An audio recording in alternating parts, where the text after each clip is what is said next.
Ladies and gentlemen, the following is another terrific episode of the Wrestling Fans Podcast, Ringside Society. In one corner, we have the greatest thing on God's green earth. No, we're not talking about money, Mary Jane, or Popeye Spinach. He is a tranquil dart of Ringside Society, Delaware's greatest American hero. And whenever he goes to Taco Bell, he asks for a cheap burrito because he loves the combination of chicken and beef. It takes two to make a thing go right. He's Rob Bass, and you are not. And the second corner we have that ocean crossing, straight up Boston, flight catching, shot glass snatching, always on a flight, catch him if you can. Fresh off a trip from Amsterdam, no cap, straight facts, the worldwide star boy, Remy Blue. But it's not about us. You see, we have a special guest tonight. This man is an actor, he's a model, he's a singer, he's a sports entertainer, and one more thing you can call him is our special guest tonight. Everybody, welcome to the show, Dustin Tarr. How you doing tonight, sir? Woo! What's up, guys? Good to see you. Thank you for having me. Thank you so much. Appreciate you. No problem, man. You know, when Rob was like, "Yeah, can we have somebody on the show? Like, do we have any slots?" I'm like, let me see. You know, this week is a kind of crazy week. You know, everybody's busy. And then I was like, "Yo, yeah, let's go ahead and we can get somebody on for Saturday." And he's like, "Cool, I got this guy called Dustin Tarr." I'm like, "Awesome." Then when I checked your Instagram page, I was like, "Wow, this guy has many hats, man. Like actor, singer." I tell you, man, you're a busy man with a plan, man. You know. I tip my I hat think off to every you for that. sports entertainer has wears many hats. I think we kind of we encompass all forms of entertainment into one and put it in the ring. Yeah, yeah, true. It's not an easy job, man. That's why I commend y'all for all that y'all do, because a lot of fans don't seem to understand that there's a lot that goes into it. You know, you can't just go into the ring, even if you're like a big buff guy. You can't just go into the ring. You got to have some sort of character, some sort of charisma. Otherwise, it's going to be like, okay, well, next, let's see the next match. So, yeah. So I gotta ask you, man. You know, normally I ask, the majority of our guests that we have on the show, because I like to take our fans on a journey. Our listeners and viewers, how did it all start for you? What was the match or the event that made Dustin Tarr become a fan of professional wrestling? Oh wow. So I don't specifically remember a match per se. I was a child of sexual abuse, and I was looking for an escape. Like I, 6 years old, was looking to get away in my mind, if nothing else. And flipping through the channels, I'd get lost in TV, of course, like as most little kids do, and flipping through the channels at 6 years old. And I happened to be down in the Carolinas visiting family, and I was flipping through the channels on their TV, and they had Mid Atlantic Professional Wrestling, the NWA, essentially. Their local, was NWA, and was, it was Flair and Piper. This is the early '80s, well, mid '80s. So it was Flair and Piper and Funk and those guys. And I just got lost in it. And I was looking for that escape, of course, dealing with what I was dealing with at 6 years old, looking to run from that. And, I mean, it was like the first time in my life it was comic book characters jumping off the page, and they were real life guys. Like, it was superheroes that were actually, I'm like, I could go there and physically touch them. Like, these are real people, but they're superheroes. They're good guys and bad guys in this world that you just get lost in. And it just I was transfixed, man. I was captivated. And then I remember specifically, like, immediately from that moment on, I was looking for any wrestling I could possibly find on the television. It didn't matter whether it was NWA. I found the WWF soon after that because we were, of course, up further up north. And so once we went back home, you know, I was, like I said, I was down visiting family in the Carolinas and found, you know, Mid-Atlantic. And then we went back home and we've got WWF on TV. And they were, you would talk about larger than life, you know, that's where you got your Hulk Hogan's and your Earthquakes and your Andre the Giants and, you know, these massive superstars. And then, you know, I never slept at night. So flipping through the channels late at night, I found WCCW, and then you know, the Von Erichs, and like, so it was. I don't remember a match, but I remember every single bit of wrestling that I could find, and all of the different characters, and that's what jumped out at me was these good guys, the battle of good and evil, you know, that was playing out on my television screen with actual human beings rather than just on the pages in a comic book. So, you know, it allowed me to, like I said, to escape, to sit back and be able to get lost in that. And from that moment, that was all I wanted to do. 6 years old, I decided that was all I wanted to do. Wow, that's awesome, man. And I'm sorry that you went through what you went through. No child. I always believe that no child should actually go through that. Nobody should actually have to go No, through no. what you went through. And I'm glad that you're still here with us, and that you're able to find that escape, um, in the form of professional wrestling and whatnot. And you know, this is why I always ask that question, because you know everybody has a different story. You You know, do. everybody. We've actually had people that have been on here that said, they saw it through a video game and they didn't know it was actually a real thing. And then when they did some research, they found like, wow, these people actually do exist. It's not just made up video game characters. And there are some people that are like, yeah, I was into it when I was younger, but you know, when I was older, like an adult, I went to my first show and I was hooked. So everybody's stories are different. And I gotta say, man, like yours is a bit inspirational. I'm glad that you know you were able to overcome what you've overcome, and you know find your escape through wrestling, and you've actually pursued it now. And so, with that being said, now how did your journey go from now Dustin Tarr, you know, wrestling fan who tunes in every night or every day, cheers his favorites, you know, boos the bad guys, to now Dustin Tarr, professional wrestler who is now the person he watched growing up on screen? Thank you for putting it that way.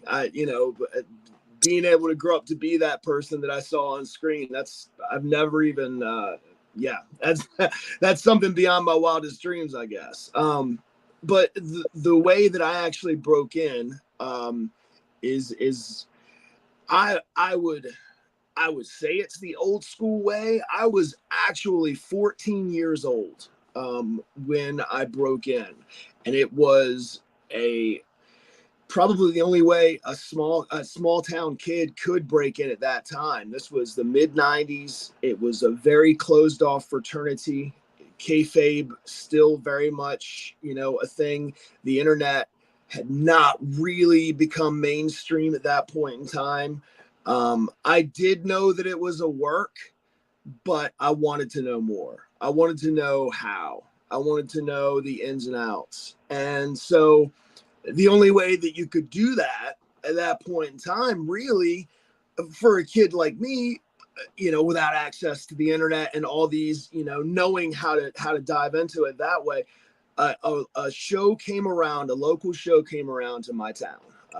It was at the time I want to say they were called the International Professional Wrestling Alliance or something like that. It was some promotion out of like Virginia Beach area or something like that. Now, they came to my town. I'm from a small town. I grew up on Chincoteague Island, and which is the closest thing you got. It's probably Rob. I think has been there maybe with 1CW, but we're close to Ocean City, which is where I ended up going and spending the majority of my life. But grew up around Chincoteague Island, and so when this, I mean, like everything's walking distance on. It's an island, so The show comes around town to our local civic center. I did not tell my parents. I did. I just went. I just walked to the civic center, thinking if I show up early and I'm there when they get there, I can ask. I can mingle. I can figure out some way to break into this circus, to join the circus. Because I'm at this point, I'm fully committed. I'm joining the circus. I don't care what anybody says. I haven't told my parents. I didn't tell my parents until the night of my first match that I was competing in, and I just came home and put the tickets on the table and was like, hope to see you there. And I left. But I go to the Civic Center and I wait. And I'm there at like, my God, probably 10 o'clock in the morning. Well, around noon, the ring truck shows up. And I just go in with the guys, right? And this younger guy that was the head of the ring crew. And I asked him if I could help. He said yes. Luckily, I was a bigger, more mature 14-year-old. He had no clue I was 14. Not a clue. He never asked me. I never told him. They started to bring the stuff in. I set up the ring with them. This is my first show I'd ever been to. I had never gone to a WWF show. I had never gone to a WCW show. This is 1995. I'd never been to an indie show. I didn't know the indies really existed because I didn't think of WCCW and those promotions. That was the territories. So I didn't know the indies really existed until this promotion showed up. And started seeing the posters. And so I go in, I start setting up the ring. It's the first time I've ever been to a show, and I'm putting up the ring. We build the ring. It's an old school, one of the big TV rings from WWF, WWE, whatever, that, with the industrial spring in the middle, the old school rings that were a beast, that I actually ended up with one of those in my backyard at one point in time. So we put up the ring, and he's like, the guy, that's leading the ring crew is like, and he's talking to me the whole time, telling me that, he works here and there. He's a little guy. So, and again, this is still the time of the Giants. I'm 14 years old at the time. I'm bigger than him. So he's telling me, like, every once in a while when they need like a masked job guy, they'll put a hood on him, they'll throw him out there, whatever. He's gonna do a little something tonight. He's gonna be like a plant in the crowd or something like that, and blah blah blah blah blah. And I'm just going with it. He's speaking the lingo. I'm picking up on some of it through context clues, but like as far as wrestle speak, I'm sure you guys know what I'm talking about. I know Rob knows what I'm talking about. It's just your basic stuff. And I'm picking up on some of it, just context clues. And he's like, "Do you want to get in the ring and bump around?" And I'm just like, "Do I want to get in the ring?" Like, of course I want. Yeah. And he's like, "Yeah, we got to test things out and see if the ropes are tight and see if everything's bumping good and whatnot." So I get in this thing, and it's like heaven. It feels like home. And we run the ropes, and he kind of shows me. I did let him know I've never been in the ring before. And he did get me in the ring, and he probably broke all kinds of rules with the commission. I get in the ring and run the ropes and stuff like that, and he kind of shows me how to run them, and immediately I'm running correctly. And because he does let me know, like, here are your steps that you take. And here's this and here's that. Immediately ran them correctly. Took my first bump. He let me know, just make sure you tuck your chin. And he's like, "You haven't done this before?" Like, and now at this point in time, the guys start to walk in. The main event on this show was a guy named Chris Carmichael, Cue Ball Carmichael. You guys might know if you've been around. Oh, The main event, Chris Carmichael, Cue Ball Carmichael against King Kong Bundy. Okay. King Kong Bundy in 1995. We're talking fresh off of WrestleMania 11. What? With The Undertaker. So Wow. Yeah. Now, at this point in time, the boys could take third-party bookings with the WWF. So they were allowed to work the indies still. They set up third-party bookings. WWF takes a cut, and they work the show. So King Kong Bundy is the main event on this show. Now, the boys start trickling, and Bundy's one of these guys that trickles in, and he sees this kid bumping in the ring that he's never seen before. And, of course, I'm sure all kinds of alerts go off in his head, but he didn't do anything. He didn't. He sat back and watched. And I'm bumping around, and I track him because I'm a mark. I'm a huge mark, so I track him coming in the door. And I'm bumping around. I'm running the ropes, and I'm working little spots with this guy. And slowly, Bundy makes his way over to me, and like he's kind of propped up on the ring, kind of on the apron. And I'm bumping around, and I'm like, and I'm not even winded. I'm so excited and so like feeling like I don't know, like someone discovering his first taste of candy or something like that. I'm not even. This is like a dream. This is insane. So finally, we kind of like finish up what we're doing, and I kind of walk over to him. He's like, "Come here, kid." I walk over to him, and he's like, "You ever done this before?" And I'm like, "No, sir. That's my first time I've ever been in the ring." He's like, "It's your first time you've ever been in the ring?" I'm like, "Yeah." And he's like, "How old are you?" And I was like, "I'm 14." He's like, "I'll tell you what, you're gonna work for me tonight." And I was like, "I'm gonna what? With who now?" "You're gonna work for me tonight. I'm gonna pay you out of my pocket. Don't say nothing to any of the boys about any money or anything like that. Don't, you just stay right at my hip. Do not leave my side. Okay. You're my assistant all night long." I was like, "Yes, sir." He's like, "Come with me." We leave the building.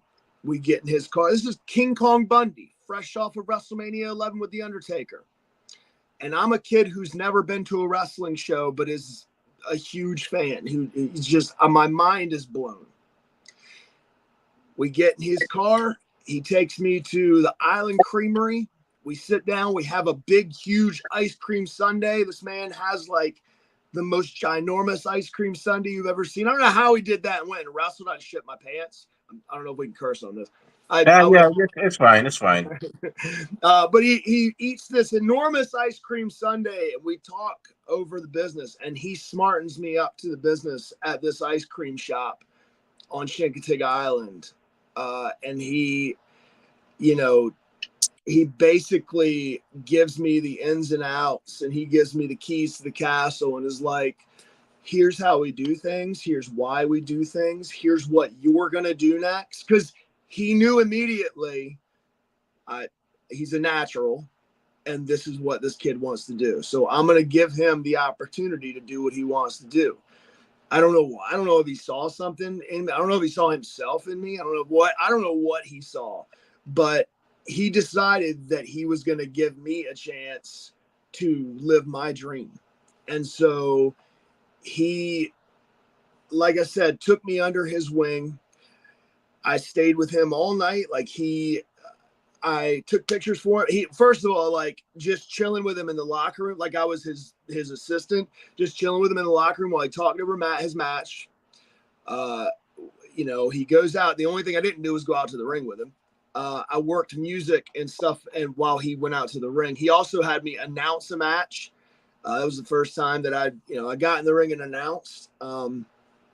And then he had me during intermission. I was his Polaroid back then. We used Polaroid cameras back then. Back then, get up in the ring and and then he's got the little space on the Polaroid pictures to sign it or whatever, which was actually a lot more. It was pretty cool. It was pretty, I guess, convenient. But yeah. So I was his Polaroid guy that night. He paid me. So we finish up, and it's like it seems like that night lasts an eternity. And I still remember it so vividly and so clearly. He made sure that I knew where to go from there, where he would be next on the shore, where I should go next, who I should talk to. He made sure to tell me he was going to contact them and let them know like this kid is coming, take care of him, whatever. He told me where to go to train and when I could, because again, 14 years old, boy, that's a fine line. So he paid me out of his own pocket through his payoff $200, which was the biggest payoff that I got for the That was a next. lot. I don't mean to cut you, Dustin, but I'm 41, so I'd assume you and I are around the same age. Yeah, yeah, yeah. But back in the day, $200 that would have been a lot of money. Dude, And that $200 went a long way, let me tell you. And honestly, and I didn't have a car to blow gas, and back then gas was like 79 cents a gallon anyway. But yeah, so $200, out of his own pocket, that was the biggest payoff that I had for like the next 20 years. Like I didn't get a payoff that big again until like 2012. So from 95 wow. to 2012. Paid me out of his own pocket and let me know where to go from there, and gave me his number. We exchanged numbers, and he kept in contact with me until he passed away, and make sure I was taken care of, and made sure to be a mentor and whatnot. I owe everything to Bundy. So that's how I broke into the business. And from there, it was music, refereeing, announcing, anything except actual physical contact in the ring for the next 4 years, the next 4 years. And then learning the business on the road the whole time, which is probably why by the time I got to the point where I was bumping around and I was working matches, that my mind was very sharp, because I had literally spent those next 4 years learning the business on the road from veterans and from guys that Bundy sent to take care of me, basically. So yeah, by the time I was 18 years old and working matches, man, it was like second hat to me. It was easy stuff. It seemed like it anyway. The business seemed to move slow to me. Like I could see, like in football terms, I could see the whole field.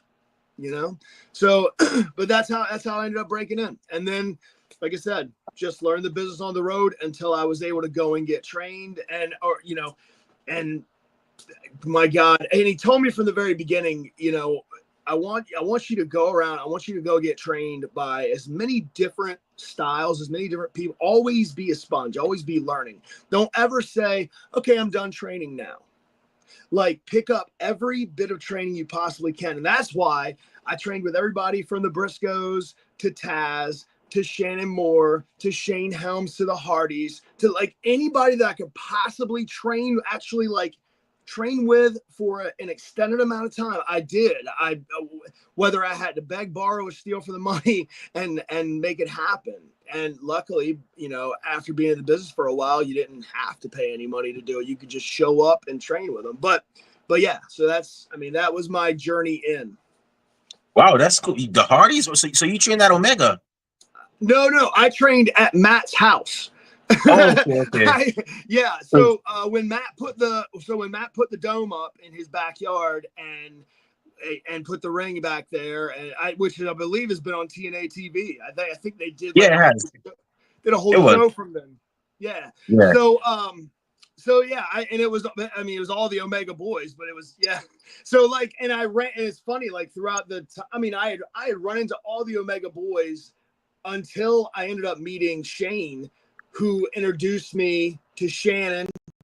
I went and trained with Shannon because Shannon had a little school for a while. It was the School of Punk, and it was like a little, almost like a storage area that he had set a ring up in. I don't know. Mhm.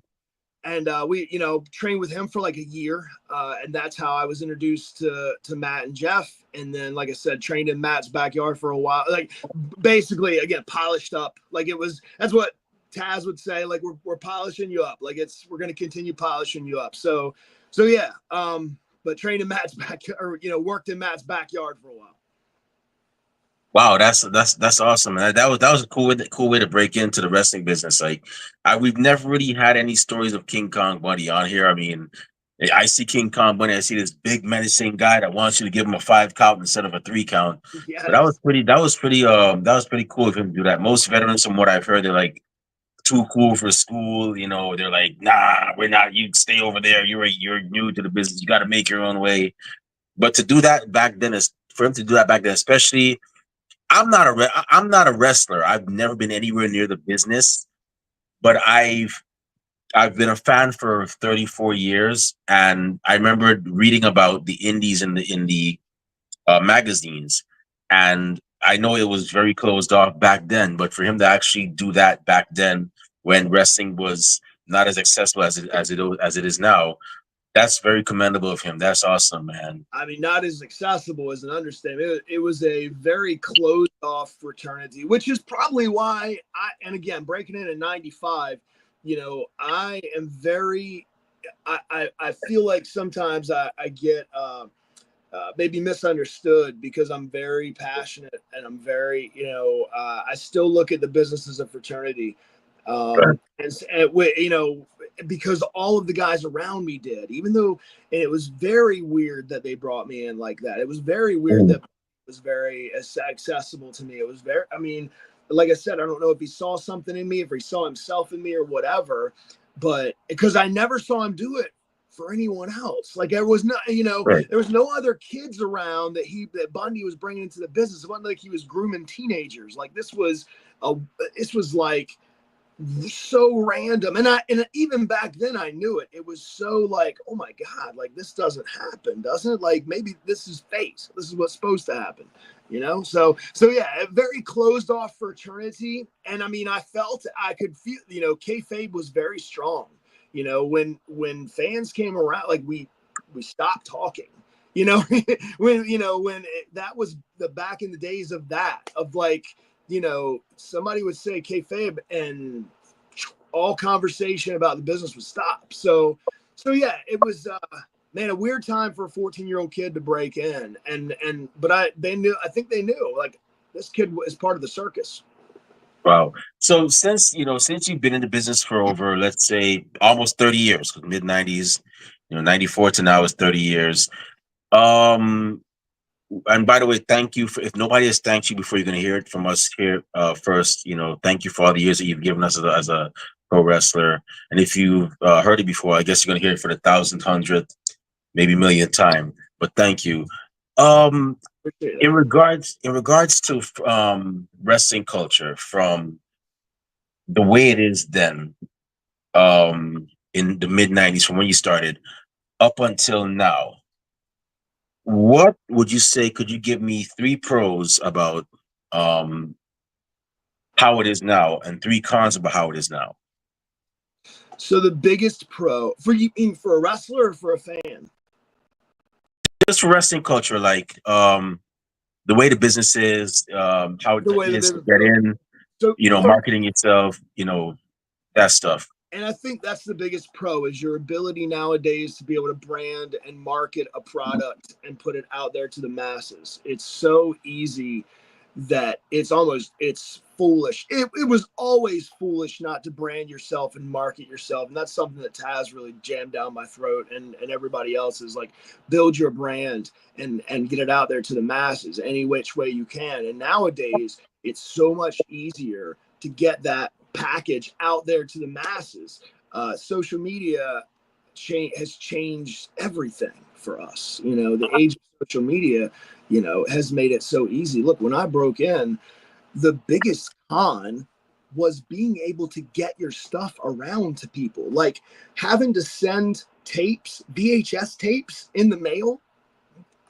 I mean, come on. Like nowadays I can direct you to a YouTube clip, like, and that's why I mean, God, all of my early stuff is not out there to the masses because in 1995, in the 90s when I broke in, you can have the greatest match ever and no one would ever see it.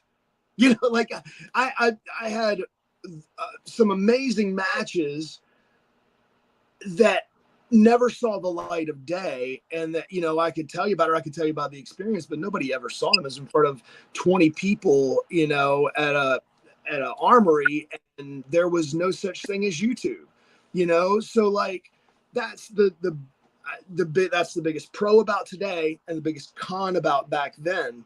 was it back then. It was so hard to market yourself. It was so hard to build a brand. It was so hard to get the package out there, and all anybody wanted was WWF and WCW. So it was just really hard to, and even in the boom period, 97, 98, 99, like the Attitude Era, man, it was, if you weren't a megastar, if people didn't care about you. It was so hard to get your stuff out there and get it around. Nowadays, it's so easy. It's the amount of content is insane. Like, we have right at our fingertips, right on our phones, every match ever. Like every single match ever. How could that be anything but amazing for the business?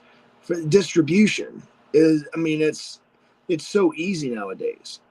So Yeah, yeah, that's I don't know if I can come up with three pros and cons, but that's certainly now a con. So yeah, there's a pro about now, and there's a con about back then. Being able to distribute, being able to get it out there to the masses. Now, a pro back then is people didn't know, it was very closed off. So they didn't know about you, they couldn't get to you, they didn't know about your home, your family, where you were from, all that kind of stuff. Back then, that kind of stuff was hard to find out. They didn't even know your real name, you know what I mean? So like the boys back in the day, in the 90s, like, people, I remember when the internet first became a thing, the wrestling fans be searching for, like, wrestlers' real names. That was a big thing. We'd be sitting in class, me and my buddies, looking for wrestlers' real names, right? And now that's a con. Everyone knows everything. The fans feel like they know you. If they've seen you work, if you've signed an autograph for them, if you've sold merchandise to them, what they feel like they know you. And look, I love the fans. And I've had mostly good experiences, but I've also had bad experiences. And we talk about that in the locker room sometimes. I feel like maybe 6 months back, 7 months back, something like that. I was talking about that with our friend Adriana in the locker room, where we were talking about, bad experiences we'd had with fans, and how they're them feeling like they know us, or like you know they have that access to us, can lead to some very uncomfortable situations. So that's a big con for today, is that yeah. thought that the fans, I mean, you look at some of the situations that have happened with some of the ladies, from the WWE and from TNA, and for, my God, that's scary. Guys breaking into their houses and finding out where they live and whatnot. I mean, come on. If You if I could be real, that really and truly pisses me off because, and I don't mean to use this part of my friendship, it really does piss me off because we here at Ringside Society, Rob can vouch for me. I'm sure our other team members can vouch for how we are. We take this very seriously. This is a safe space for people to be chill, relax, talk about their journey and all that stuff. Have some fun and all that. We're professional, yet we're also a fun podcast. But when and the thing that people, a lot of these fans, some fans get it, but a lot of them don't. Is that when you do things like that, you make it bad for not just other fans, but for people like me and Rob. Not more specifically Rob, because Rob is in the business. Rob is a referee, but you make it bad for people like me and the rest of my team. Well, although 3 out of 5 of us they're actually in the business. It's just me and Kathy who are not. But then you make it bad for people like me, that because we're here going to these shows as fans to enjoy the shows and to network, to get these wrestlers who have not gotten a chance to get on a podcast and tell their stories, and now they're gonna think that we're like those fans because of the experience that they had with that fan that was just doing too much, when they should have just chilled, relaxed, and just be a decent human being. So I know I'm not in the business. I probably never will be in the business. I always joke and say, hey, if Rob and I ever form a tag team, Rob is going to be the guy doing the shooting star presses and the drop kicks. I'm going to be the guy on the ring apron. Like, okay, I'll just do an arm bar and that's it. My feet are not leaving the floor. So, but it just really irks me when fans do that, especially with the females. It's like, come on, what are you doing, man? Now you're making stuff bad for the rest of us. Now, even if we go to say hi and thank you for just to thank them, they're gonna feel away like, yeah, arm's length. And I'm like, I'm just saying thank you. That's all. I don't want. I've met several wrestlers before. I don't want to call names, but I don't mean to call names. But for example, I met Tommaso Ciampa and Tyler Breeze at a show one time, and I just went up to them and said, I gave it this game. I said, Tommaso, Tyler, I'm not here to be a crazy fan. I just want to say thank you guys for all you've done. I shook Tommaso's hand. I couldn't shake Tyler Breeze's hand because he was kind of a bit away. I'm not going to go across that barrier because that is not my place. I'm a fan. I stay where the fans are. I shook Tommaso's Ciampa's hand and I left. That same time, and I'm not trying to boast here. I had a friend, La Rosa Negra. I don't know if you ever met her, Yeah, but yeah. she was actually, yeah. She asked me if I was going to that show. I'm like, yeah. I just got done doing serving with the Navy in Japan, and I was like, yeah, I'm done my tour. I'll be in town after that show. She asked me if I want to hang out with her, the Hex, Marty Bell, and Allison Kay for dinner. I went there. Marty Bell's family was there because the show was in Queens. And I said, you know, Rosa, we don't have to talk about wrestling. I'm into other things, travel, photography, music. We could talk about it. She's like, no, we can talk about wrestling. I'm like, okay, fine, whatever. And that was it. I met Marty Bell's family. They were there to celebrate her being at the show. And we just talked about Japan and anime, and that was it. A lot of fans don't understand. If you're a chill person, a lot of times you show respect. It'll get you way further than if you be that creepy fan that go. And I'm not trying to bash all fans. I really truly not, Oh, but of course. some of them, it just really gets me.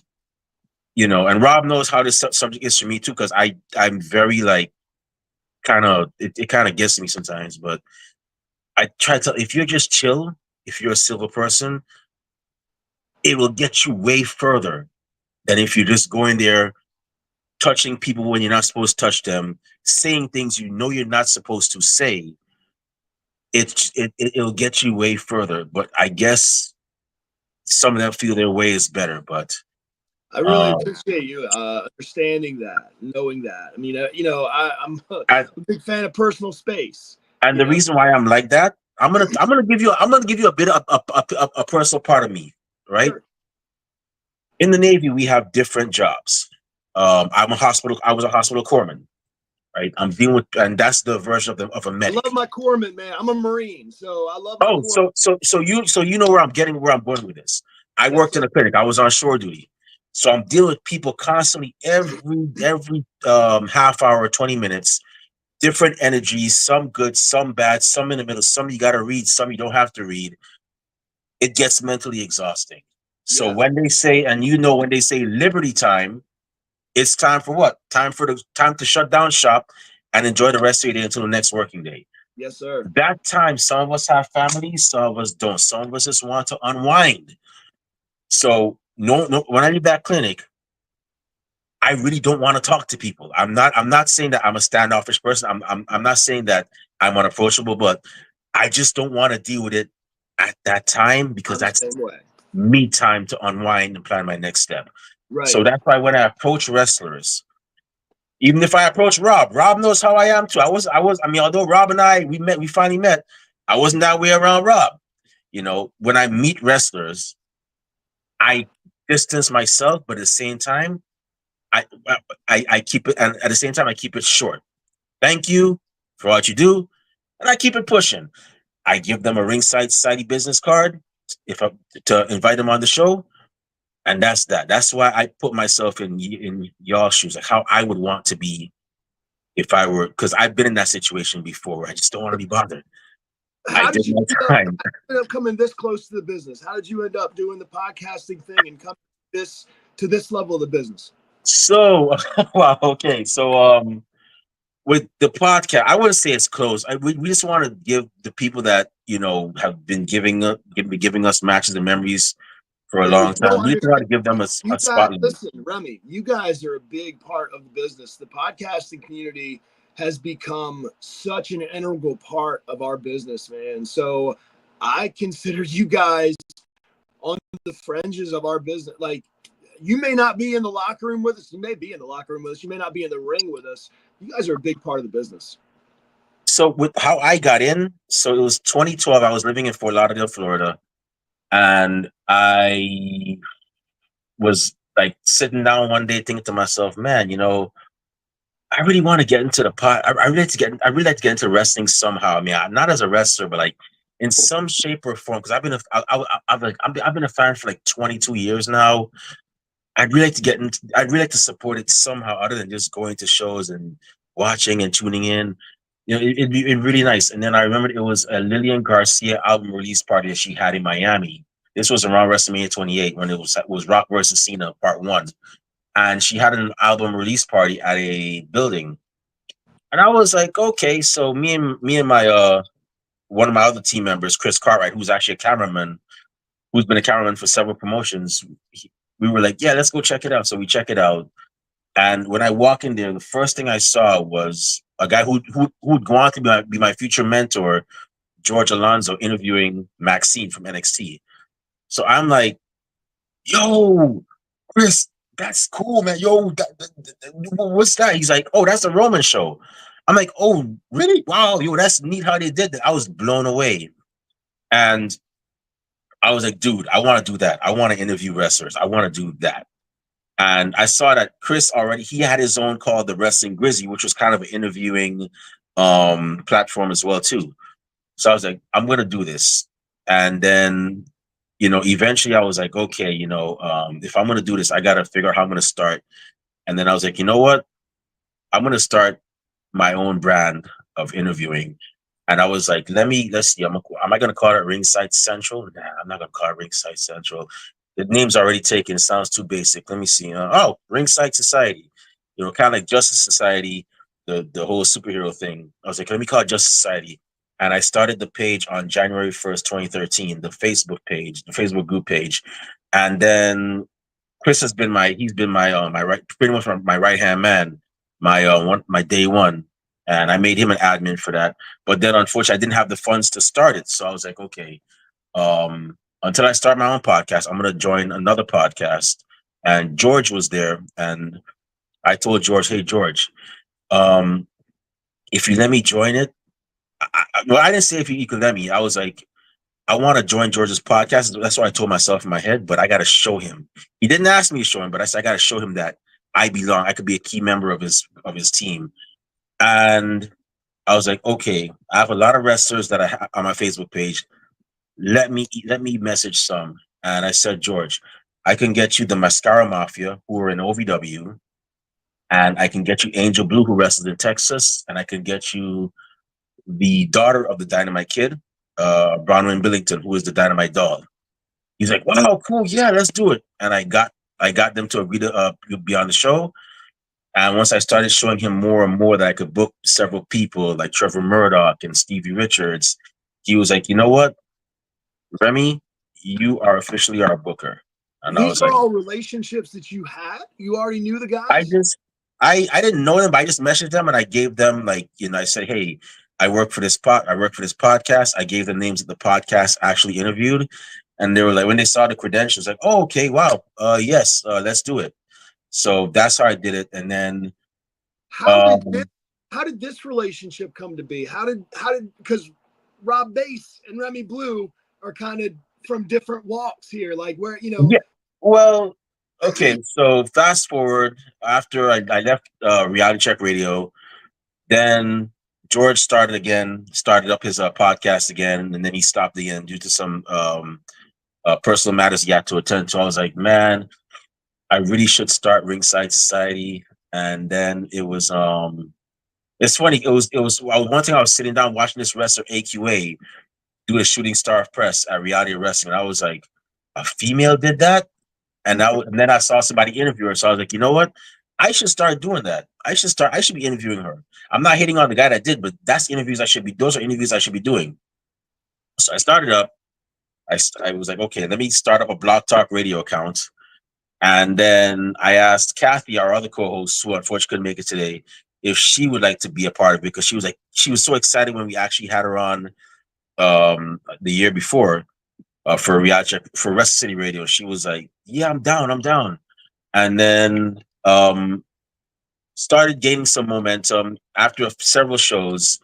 Rob contacted us, and out of nowhere, I don't think I met him before. He was like, hey, you guys need help with the show? I'm like, yeah, this is all on Twitter, mind you. And I was like, yeah, but we already have a full broadcasting team. But I'll tell you what, whatever we post, you can always retweet, and we'll have you we'll just have you do that until a spot opens up. And then that same woman that I saw do the Shooting Star Press AQA, I booked her, but unfortunately, my Kathy and my other guests, my other co-hosts, they couldn't make it. So I asked Rob. I was like, Rob, it's time to step up. Would you like to Wow. interview AQA? And I Wow. was worried because I was like, Rob gets it, because I was like, I don't know if I should have Rob on. I don't know, because when you're on a podcast, it's not about just interviewing people. You got to do your research. You got to ask them. Okay, like case in point, you're a singer. Okay, what song really gets you in the mood to knock out some reps in the gym? Actor. Okay, who would you want to play Dustin Tarr in his biopic? Stuff like that. You got to ask. But he knocked it out of the park. He hit the ground running. And I always say, Rob, if I could actually say, if there was somebody I would say was like me when I first started, it would be Rob. And Rob, he did the AQA interview, knocked it out of the park. Kathy eventually joined when she was, even though she was driving, and that was the start of this. And the other guy that we had, he could no longer do the co-hosting duty. So I was like, okay, Rob, well, you're full time with us, and Wow. that's how we've been since then. Right on, man. That's awesome. Very cool. Yeah, it's a bit of a long story. I'm sorry. No worries. No. Hey, man, look, podcasts are conversations. We're having a conversation, dude. Yeah. So I gotta ask. I just got two more questions. I know Rob is chopping at the bit right now. He's like, ah. So I gotta ask you, man. When you're working out, when you're getting ready to do some reps or some cardio, or when you're getting ready to face your opponent, what are some songs on Dustin Tarr's playlist that get him in the zone to finish that workout, that cardio, or to face his opponent? Man, okay. So I think like as far as when I need music, because most of the time when I'm in the gym, it's podcasts. Like it's all I love. For instance, my big kick that I'm on right now is the Pivot podcast with Ryan Clark. Like I love those guys, Ryan and Channing, and it's just the dynamic that they have. And interviewing the guys interview. So I listen to Pivot podcasts like crazy right now in the gym. But there are times when I go and I need music. I got to have something to get me pumping, and it's like the song from. I apologize because it's like there are so many different remixes and different names for different songs now. So it's from the movie with I think it's called Southpaw with Jake Gyllenhaal, right? And it's Mhm. Busta Rhymes is on the track. I think it's called Beast, and it's from that movie Southpaw.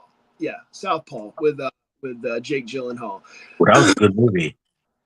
So yeah, it's great flick, and that song just always gets me so freaking amped. Yeah, Beast, to me the main guy on that song is Busta Rhymes, but it's probably 10 people on that track. Let's see, Eminem. I love love Eminem, and probably gosh, his song I think it's called Monster. Um, yeah, that gets me really in the mood, really amped, really jacked. Um, yeah, so any like heavy like hip hop like that, like and like and I do like an old school feel to it. I don't like newer like 2024 hip hop, but like mid 2000s, late 90s hip hop like that. that kind of stuff gets me amped. And then obviously old school like Metallica, Enter Sandman, Master of Puppets, Ooh. um, that kind of stuff. I get in the mood for, and I need that kind of stuff too. Um, one of my favorite, uh, I would say, honestly, yeah, one of my favorite groups of all time is Tool. If not my favorite group of all time musically, is Tool. And it's anything in their catalog, honestly. Like I could any put any of their albums on and go through the whole thing. And of course their songs are like 9 minutes long. So so like they could take you through like 6 days of training. But yeah, I'm a huge fan of Tool. So if I'm in the mood for heavier metal, like it's them. Big fan of Nirvana. I grew up again like I was a teenager in the 90s. So it was Sublime, Nirvana, stuff like that, Tool, Metallica. And then like once I got, I would say mid 2000, once Eminem broke, and I was a big fan of Tupac. I was a big fan of Biggie, big fan of Jay-Z. Um, Once Eminem broke, it was, any of his stuff would get you like in the mood to kick somebody's ass. So yeah, so I'm an eclectic. My tastes are all over the place, but yeah, that's Yeah, I actually whenever I work out, or I haven't worked out in a year, but when I used to go to gym hardcore, one track I always had to have on my playlist. And y'all are probably gonna laugh at me. I know you're probably gonna laugh at me till I collapse by Eminem. yeah. Always gotta have that track. I actually came. That was my entrance music for a handful of shows in the early 2000s. Yeah, absolutely. Till I collapse. Yeah. So my last question. Almost 30 years, man. Thank you for all those matches and memories you gave us. I just gotta ask you, man. You got a young woman or a young man coming up to you and ask you, Mr. Tarr, I want to do what you do in pro wrestling. I want to have a long career in wrestling and whatnot. What advice would you give that young man or young woman I think it that's is just incredible. starting out? I think it's incredibly, extremely important to find a trainer who has made real money and been in real spots. There are lots of, you could go down the coast and find 200 wrestling schools where some schmuck has thrown a ring into a storage facility and is taking kids' money left and right. And he's gonna make a bag and he's gonna leave town. Um, and it's they learn nothing. They're glorified backyarders. You find someone who has been to the dance. And it's look, wrestling, it's an investment. And it's an investment that you're probably not going to get your money back on. You're gonna feed it is an abusive relationship at times. You are gonna feed, you're gonna throw money into it, you're gonna throw your passion and your emotion into it, blood, sweat, and tears. And a lot of times it's not gonna give you anything back but a concussion and $25 and a handshake and a hot dog and out the door to the next town. And unfortunately, or fortunately, we love it and we need more of it. Give me more of it.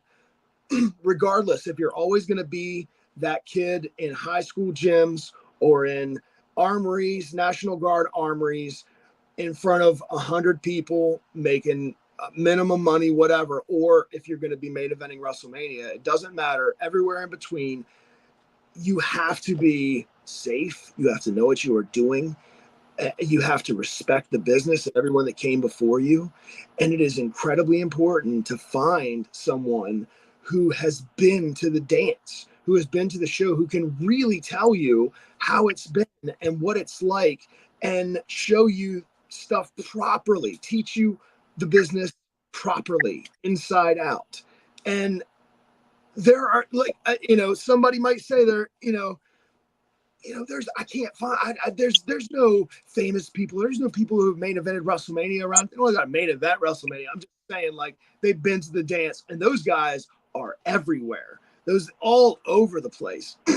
Everybody from the Hardys to the Dudleys and everybody in between has wrestling schools and facilities where they train people. And it's, you may pay a little bit of money, but this is look, you're going to invest so much money. Your training, your gear, everything. It's an investment. You're the look, the gym memberships, whatever. It's all an investment. So put down a money, save some money up. You're gonna have to shell a little bit out to somebody who actually knows what they're talking about, rather than just taking $60 a week from you for nothing, and actually learning the business from and don't ever stop. Be that sponge. Like I told you, Bundy told me a long time ago, put all the tools in your tool belt that you possibly can. Do not ever say, I know it all, I'm finished. I know. Look, I've been in the game almost 30 years. I still learn stuff all the time from all different types of people. So never say, I'm good. You have to be a sponge. You have to go to different guys, because there are all different types of styles. There are guys with all different types of stories who have learned the business all different types of ways. You want to get as many of those guys in your ear and in your cell phone now as you possibly can. I think that's as important as anything else. Awesome. So for those of you that are listening and watching, for those of you, young women and young men that are looking to get into the business or are just starting out, you just got some advice from a man who is an almost 30-year vet. So make sure you take that take that in stuff, taking that information he just gave you, any other information, you probably got to hit him up on PayPal or Cash App.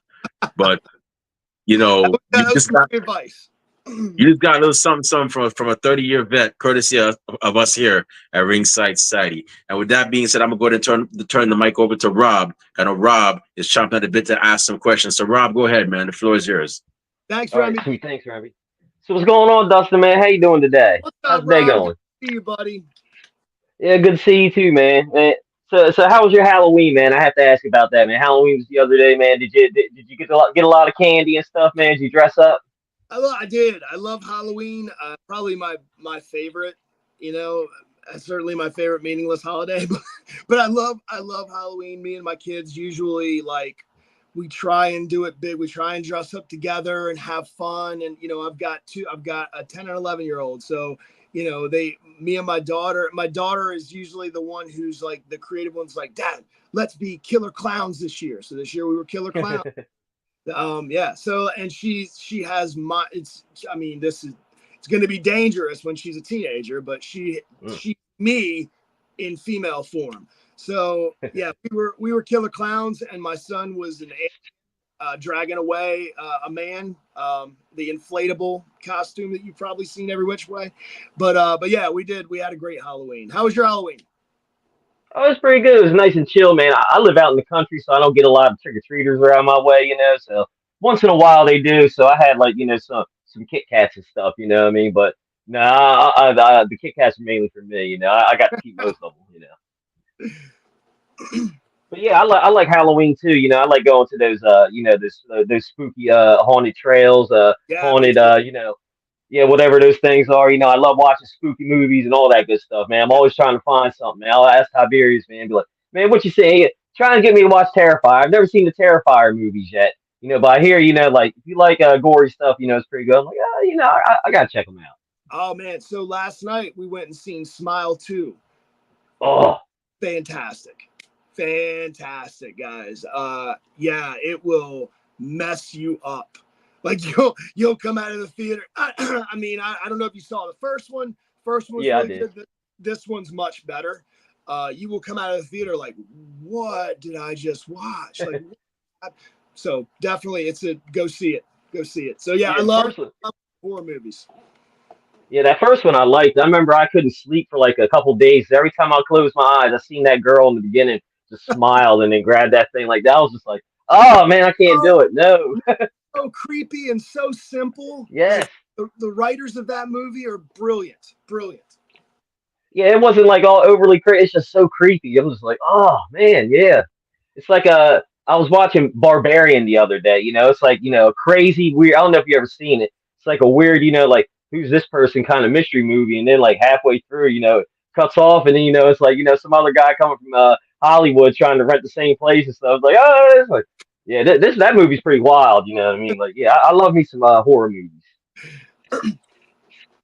But anyway, like you were saying, you were you're a Marine and stuff, training and stuff. Like when you got through basic training and stuff, and people I guess found out you're a wrestler, were they asking you like, "Can you show me some moves? Can you show me how to do a couple bumps or whatever?" Because we've had a few guys on here, like they're like, "Yeah, I was in." I remember one guy was like, "Yeah, I was in the army. He was over in Afghanistan or something." He said some of his people were like, like, "Show me how to do a bump." He's like, "All right, all right, all right." They're in the middle of the sand and stuff. He's like, yeah, yeah, just do it right on the sand. You'll be all right. And they said they done it. I'm like, I'm good. You know what I mean? Yeah, yeah, that's good. You have any people trying to do that?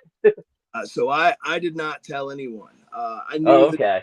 I knew that it was going to be a hot button. If I went into the Marine Corps at 23, so I was a little bit older than most kids going in at 18 years old. I mean, all the guys in my platoon were 18, 19 years old. So I went in at 23, being one of the older guys in there, if not the oldest. And I knew that it was, you're going to be playing the game, and so I didn't want to give them any ammunition whatsoever. I was going to fly under the radar. I was going to play the game with them, and I was going to go forward. And so I did not tell. Now they try and find out everything they can about you so they can use it. And I was, I was a pretty good football player. And had some colleges sniffing around me. And so they did find that out and, use that in a couple of different ways. And then once I got into the fleet, they brought me like they almost, I was voluntold that I was going to join the Marine Corps football team. So I played, on the Marine Corps football team for 2 years, which was nice because that was my job for 2 years. And the Marine Corps was just playing football. But yeah, so that they used against me. I would say, even when I got out into the fleet, they did not find out. My master sergeant, who is still to this day probably the best boss I ever had. She tried to take care of me, and she knew that I was going away and doing something every weekend that was borderline dangerous, but she did not know what, and she was afraid to ask, I think. Now my chief warrant officer, he knew. He was a wrestling fan growing up, and still to this day, and he knew, and he would bring me into his office. And I mean, I'm a junior Marine, and this guy is up the chain a little ways. And he would bring me into his office, and he would talk wrestling. He'd be like, he would want to know about the business. He's like, tell me what you know. Like, tell me, who's the biggest name you've ever wrestled with, and what ask me questions. As he was genuinely curious and like very like, I mean, he helped me get away a couple of times and go work some important shows in my career that like I probably shouldn't have been able to get away for. But yeah, he was fantastic with me, but he kept that secret because he knew people would screw with me about it. So he kept that secret, to help me out, knowing that I was going to continue on doing that, but I was only going to be in the Marine Corps for 4 years. So, Okay. but yeah, nobody screwed me really. Okay. I was Now very lucky. I've had family members in the armed forces, and my dad told me a story about my grandfather. His dad, he joined in World War II, like after the Pearl Harbor stuff, he joined, and he said, and my grandfather was like, yeah, he played football, sports, and stuff all his life. He didn't really smoke cigarettes or anything, but when he went to basic training there, because he joined the army, and they used to have to run like 20 miles or whatever with the pack on, I mean, doing their thing, and.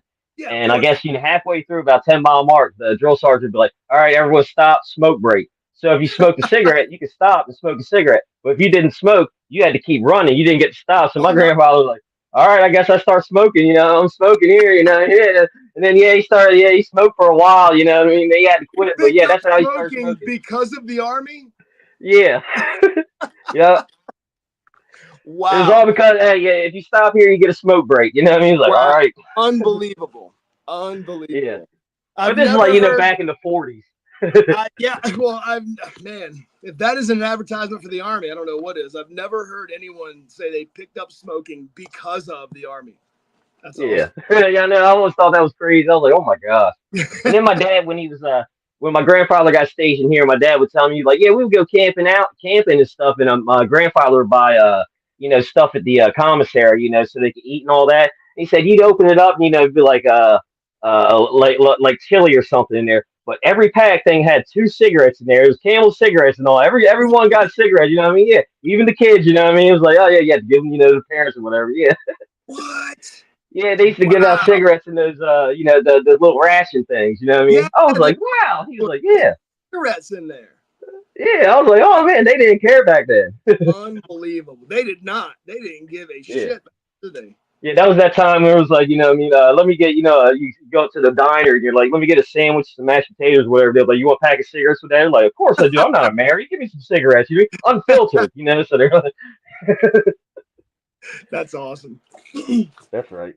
So like you were saying, got to train with the Briscoes and stuff. You know what I mean? Like, yeah, I got the Briscoes. They're some cool dudes. I got to meet them. A few times. Once CW. They even come to some student shows and all. Do you have any cool stories about the Briscoes? I did hear. A little birdie told me. Your ring might have ended up in their barn and stuff. You know what I mean? At one point. So you got uh, anything cool like that? They so Jamin and Mark's ring that they have currently in the barn that is, it's been on Ring of Honor television when they did their match together, and that was that ring that was in my backyard. Those one and the same. It was randomly, we had this. So my youngest brother Chris, my brothers are in the business. Chris, Scott, both in the business. My Wait, youngest brother, you guys are a stable, the Tar stable? yeah. Tar So that Dynasty. yeah, so that Rob, you should have told me. I would have had all of them on together. Oh, come Well, we can on. we can do one at a time and then get the group.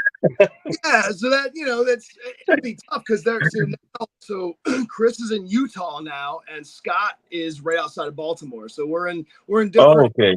That's why we haven't been working together.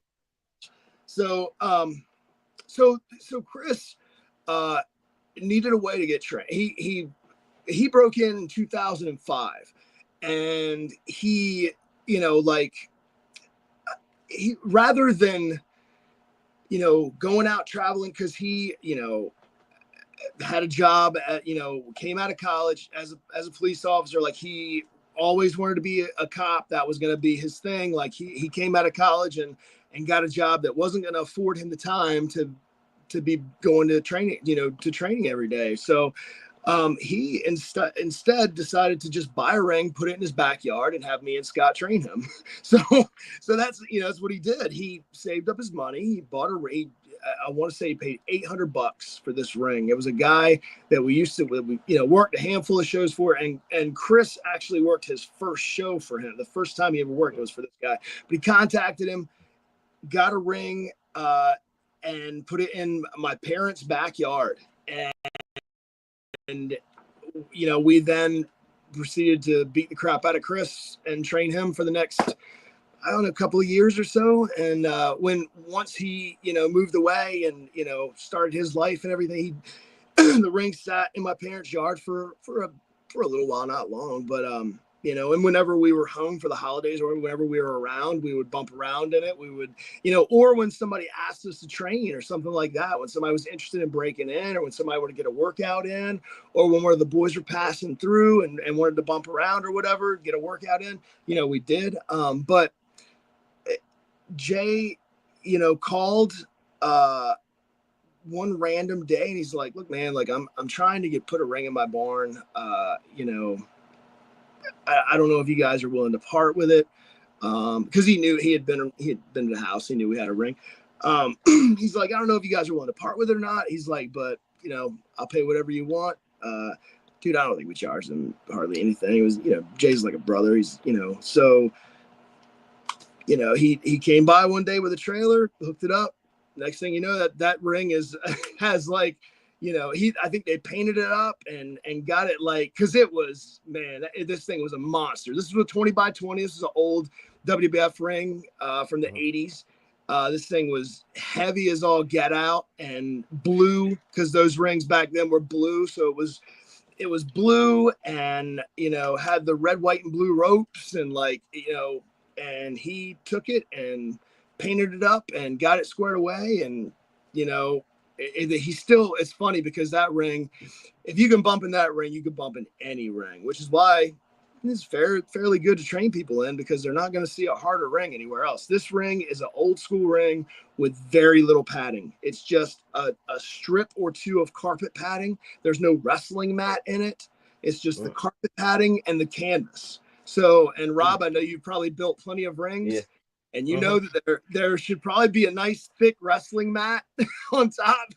But there is no wrestling mat in this ring. This ring is just carpet padding and canvas. And so I thought when Jamin took it, I'm like, he's going to get a Ring of Honor. Like, he's going to probably get some padding and stuff from Ring of Honor, wrestling mat, and he's going to pad this thing up and make it a really good bumping ring.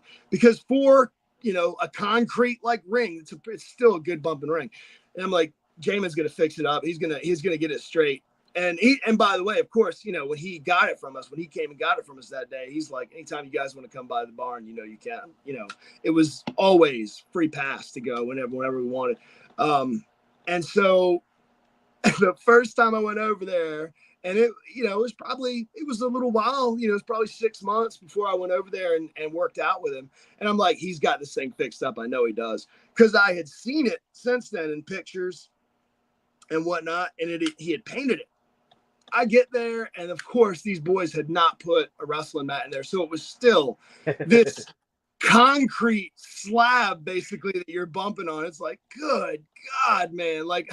Took my first bump, and I'm like, Jay, why did you not put a wrestling mat in this ring? He's like, hey, man, I thought it was a good bumping ring anyway. It was just, whatever. Of course, Mark and Jamin are the toughest human beings you've ever come into contact with. So they don't give a shit.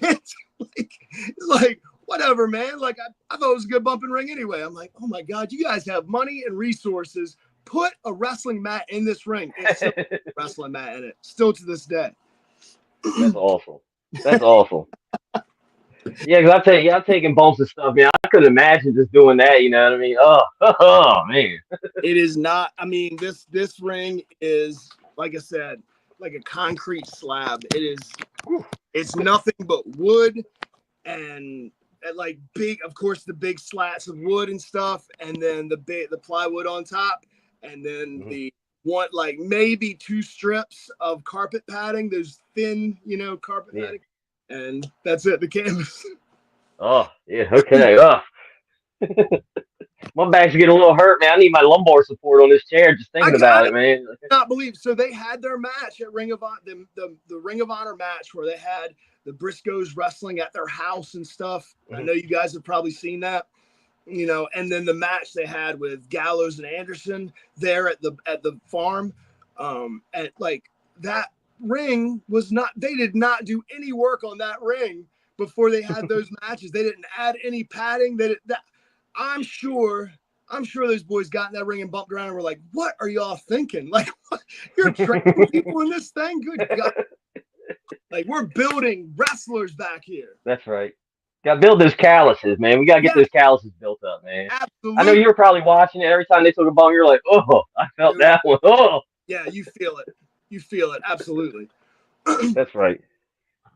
So you've been in the business for so long, man. Where's the farthest you travel for wrestling, man? I know you've been up and down the East Coast, man. Have you gotten to go to Canada, any other countries or anything, Mexico or anything, or Toronto? I've been as far up as Toronto, as far down as Orlando, as far over as Vegas. Yeah, we've made our way across the states. We definitely, I mean, I usually say all over North America, and that's all 3 of us. I'm pretty sure all 3 of us have been as far up as we can go. We've tried to get actively tried to go out as far as we could in all directions. Yeah, that's cool. That's cool, man. Because yeah, when you were saying your brothers and stuff, man, I was good. One of my questions was, when's the Tar Dynasty coming back? You know what I mean? Like, we gonna see them come out again, man. But I guess everybody's spread out, man. It might be a bit. It's definitely tougher now. I don't Mhm. know when Chris will be back around. He's out, like I said, he's out in Utah. But Scott should be making his way back to. I'm sure you're talking about 1CW. Uh, Scott and I have talked about coming back and doing something for 1CW in December. So Mm. hopefully, look for the Dynasty to come back as a tag team. Because I've been doing a singles thing for a little while now. Um, since they moved on. Scott and his wife, started a restaurant in outside of Baltimore. Chris and his girlfriend moved out to Utah. So I've kind of been since, my goodness, I would say since this past, I'd say January, February, I've been on my own kind of, which is weird. It's weird, like traveling by yourself. It's like, you travel with your family for years and years and years, Yeah. and it's like you get so used to that I'll say like it was an emotional thing. Like for the first time, and after being with them consistently for so long, the first time after they moved away, that I showed up in a locker room alone, and the boys and the girls are asking me like, "Where are your brothers?" It's like it's hard, It's hard. You get used to traveling with your family, and it's like I feel alone. Like I don't, I don't have any. That's my. Those are my riding buddies. Is like, and all we do is talk the business. Like all that's all we. I mean, all we talk about. Like obviously, if something's going on in our lives, we talk each other Yeah. through it. But man, like the business is so much of our lives and so important to the three of us. And that's all we like. Where our text thread is just so much wrestling, like so much, and which man helps us so much to develop and hone our craft. Really, like I don't know that I'd be the wrestler. I know that I wouldn't be the wrestler that I am, the worker that I am, without those two in my ear. Just hey, how about if we try this, or how about if you try this? Scott will randomly send a text and be like, I had this dream about Dustin doing this, countering this, and it would be the most random thing, and it's like, you're a freaking genius. Like, how have we never thought of that? That's what so much of our texting is. And then when we get on the road together, and we're driving a long ways, like we don't make any short trips. It is Yeah. rare that we make a short trip. So like even going to 1CW for us is a little hike. So like we're talking the whole time we're on the road about the craft, about and like I honestly, I think that's kind of a lost piece of the business. I don't think the boys talk about the business as much as they used to. Maybe they do, maybe the younger guys do. I don't think the younger guys, and I'm not trying to put the younger guys in a box, but to me, when being around them, I don't know that they talk about the business as much as the older guys do, and obsess about it, honestly. And then maybe it's an unhealthy thing. I don't know, but like literally, if we have an 8-hour trip, we are talking the business for 8 hours until we pull up to the building. And it's like, and as we get about 2 hours out from the building, an hour out from the building, we start talking about our match. Like, what are we going to do in this match? So it's That's an right. obsession. That's right. Now your brother's out. You said out in Utah. Is there anything, any wrestling really out in that where he's at or anything? Because you don't really hear nothing about Utah, Dude, like no, you don't. I Salt think he's Flats. Salt struggling. Flats. That's all I know. And Yeah, Mormons, South I Park. think he's struggling a bit with that. He's close to Vegas. I'm about Oh, to okay. next week. I'm about to fly out and see him. And we're gonna go out to Vegas and stuff, and look around probably for some places he can work. Because one of the things Mhm. about Chris, he's good at networking until it comes to finding himself bookings. And so I always did our bookings. And so once he moved away, he's kind of like, I feel lost, like without you getting our bookings together for us. So being out in Utah has really, like, he hasn't worked since he left. He hasn't, I mean, not worked. He hasn't wrestled since he left. And so it's been really, really tough for him. I do know, I might know one person I could refer you guys to. Really? In Las Vegas, he's Nice. actually, or it's a couple. They've been on our show. I could DM you their info, and you can contact them, and y'all can see if y'all can work something out where you can get at least a booking there in Las Vegas. But I do know like one person or two persons there that they're a couple, but they own a promotion there. That would be awesome. Yeah, definitely do that. So yeah, like you're talking about, traveling, going to see your brother and stuff, man. So when is your next show coming up? Do you have anything coming up, next coming weeks or anything? So, the bad thing about us getting older, man, is, it's, I try and listen to my body. So I was, man, when I hit my 40s, I was going hard. Like I was working a couple of times a week, and it really, like, after 2 years of that, from like, so I turned 40 in, I guess, 2021. Yeah. So 2 years of that, once I turned 40, man, it was a different type of pain. And so from 2021 into 2023, I was like, I had all kinds of built up injuries and a couple of concussions, and I am an epileptic. I should say that. Like I've had, I have grand mal seizures. I haven't had one in a long time, but they come from it. It was scar tissue on my brain from concussions. So I had so many at such a young age that built up that it, gave me seizures or whatever. And it's been forever since I've had a seizure, so no need to worry or anything like that. But concussions are especially, and for anybody, I think we take them much more seriously nowadays, thank goodness. But, I had a couple of concussions. I, had a shoulder injury. I had an ankle injury, an Achilles injury that put me out for a little while. Dude, I felt like when 2023 hit, the injury bug hit. And it was because I wasn't taking any time off. I wasn't listening to my body at all. I was going hard in the gym and hard on the road. And so I finally was like, I've got to take a break here. So I did. I took like maybe a 4-month break or so, and it felt nice. And I really listened to my body. I did lots of therapy. I rehabbed stuff and really got feeling good. And now it's like, you know what? Like I talked to Chris and Scott, and I'm like, and they had, at this point they had moved away.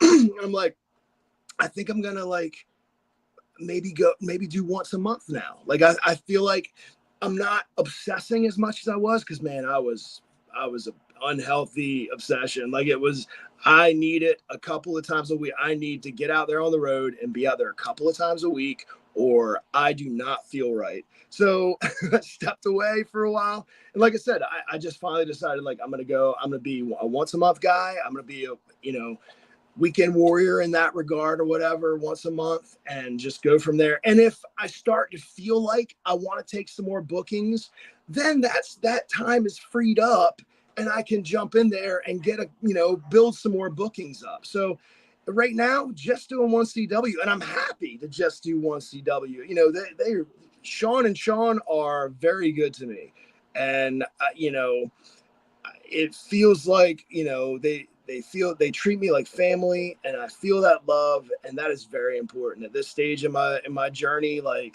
that's an important thing. I would rather feel loved and like family, and be comfortable in the locker room, and just like feel like someone really gives a shit about me, than to take a huge booking that might get Yeah. me seen by someone who gets me, I don't know, a match on SmackDown or something. You know what I mean? Mhm. Like, to me, it's more important to do, stuff that means something to me. I'm in my artistic phase of my journey rather than my There block you go. phase. You know what I mean? Like, That's right. yeah. So it really is important to me that I feel like they give a shit about me. And because I've been to plenty of companies where they didn't give a shit about me. So this, working with Sean and Sean, I love those guys to death, and they've become really true friends of mine, and I feel that from them. And so I'm going to go and put my body on the line for them in their company. I'm not going to do that for just everybody right now. Like at 43 years old, I'm not going to do that for just anybody. So yeah, right. I'm picky. I'm very picky and choosy. That's right, man. I know the feeling, man. I was born in 1982, man, and I know once, I hit 40 or something, man. Because I was always like, man, if I'm going to ref, I want to at least be in cardio shape or whatever. Because I would see refs, can't get up and down. They got to hold on to the rope, man. I was like, I do not want to be like that. I never want to be like that. So I was like, yeah, let me keep my cardio up. And I would do start sprinting a little bit. My quads, they can't take it anymore. I know if I'm in a scary movie and I got to sprint, I'm done. They're going to cramp up or whatever. So I just got to keep a jog. You know what I mean? Like, 20 years ago, I can sprint, however many, 40, 42, nah, I'll jog. You know what I mean? Hopefully that's fast enough. You know what I mean? Well, it's paid off. I got to tell you, Rob, you're one of the better referees that I've ever worked with. I enjoy being in the ring with you. Like, it's really important to look. Refereeing is really important to me. Like, the first, really, other than announcing, I guess, but my first physical part in the business was as a referee. But I was so young. I was 15 years old at that time. Like, I was a year into learning the business, and they're like, okay, let's put some stripes on you. Let's, and it was steps that I had to take to get to the wrestling portion of it. I was eventually going to get there, but again, I have an appreciation for refereeing. And so you are one of the better referees that I really enjoy working with you. Thank you. I try, I say I'm barely passable, you know what I mean? Yeah, Sean and them, they took care of me, and Mark Haro, they taught me some, a little bit of stuff, Yeah, of course. I can tell. I can see it. That's right. That's right. Yeah. I'm like you, man. Whatever they need me to do, man, I'll go do it. I was like, man, if you need me, if your wife's out, like she's, out of town, under the weather, if you need somebody to take tickets, I'll sit right at that door and take tickets. I do not mind, I'll do it for them, I don't care. You know what I mean? They've done so much for me too, you know what I mean? So yeah, I'll do the same thing. No big deal. I've seen you do everything from put up chairs to run the camera to referee. So I've seen you do every piece of it back there. So my hat's off to you. I remember, when we went to the first time we were going to on Delmarva Sports Network, and I was ring announcing there. Hardy was getting me ready and stuff. I remember we're going out to the curtain. He ribbed me a little bit, right? So we're getting the countdown on. It was like 10, 9. He was like, "All right, you ready?" I was like, "Yeah, man, I got this." He's like, "So, did you get the script? What do you think of the script?" I was like, "What script? What are you talking about?" I'm like, 4. He's like, "Oh, don't worry, you'll be all right. Now go in there once." And I had to go in there like, "What?" He's like, for a minute, I completely blanked, what I needed to do. I was just like, "Welcome to 1CW," I was like, "Oh my God." They ain't messing with me. Awesome. Yeah, that was funny, man. Yeah. Lighthearted ribbing here and there. Yeah. It's no big deal. No big deal. So I do got to ask, you're traveling your brothers, So do y'all have any, funny travel stories you're allowed to share? Maybe come across a Bigfoot, or going to Jersey, seeing a Jersey Devil or something. You know what I mean? Because some place around here, there's a lot of country. A lot of woods. You might see something, some crazy critters going on, jumping out and stuff. Oh my gosh, road stories. So we are one of it's a fear, back roads. So a fear that I have, that Scott has, that Chris has, and I feel like a lot of guys probably has, back roads that are like those dark roads where it's tall, almost cornfields on either side. You can just see the road, and it's like, it's almost like you're going 80 miles an hour down this road, and it's dark, and it's maybe rainy or cloudy, and you can't see really, anything up ahead. And then all of a sudden, like this, I don't know, this little girl in this white dress appears in front of you on the road. It's that horror movie scene, you know what I mean? So that's like, your worst fear. So, so myself, Scott, Chris, on the road, traveling, I believe we were in So we work in Wildside. So that was Cornelia, Georgia. And which is, I mean, it's at that point in time, it was a 15-hour drive, one way. So just for an opportunity, really, because it was NWA Wildside. It was where AJ Styles was. It was, it was a big deal. So that was a booking that that was one of those bookings we took a hit on. It was like we weren't going to get paid much. Not all of us might not be able to work, once we got there. But it's 15 hours, like, so 30 hours total in the car, but yeah, so we're driving, and those roads down there, they're like nothing. It's nothing on either side but like tall cornfields or something, or like, it's almost like nothingness on either side of you. And I just like have these vivid memories of making that town in Georgia, in Cornelia, at that old church, which is a creepy building to work in. I think they tore it down now, but it was a creepy building.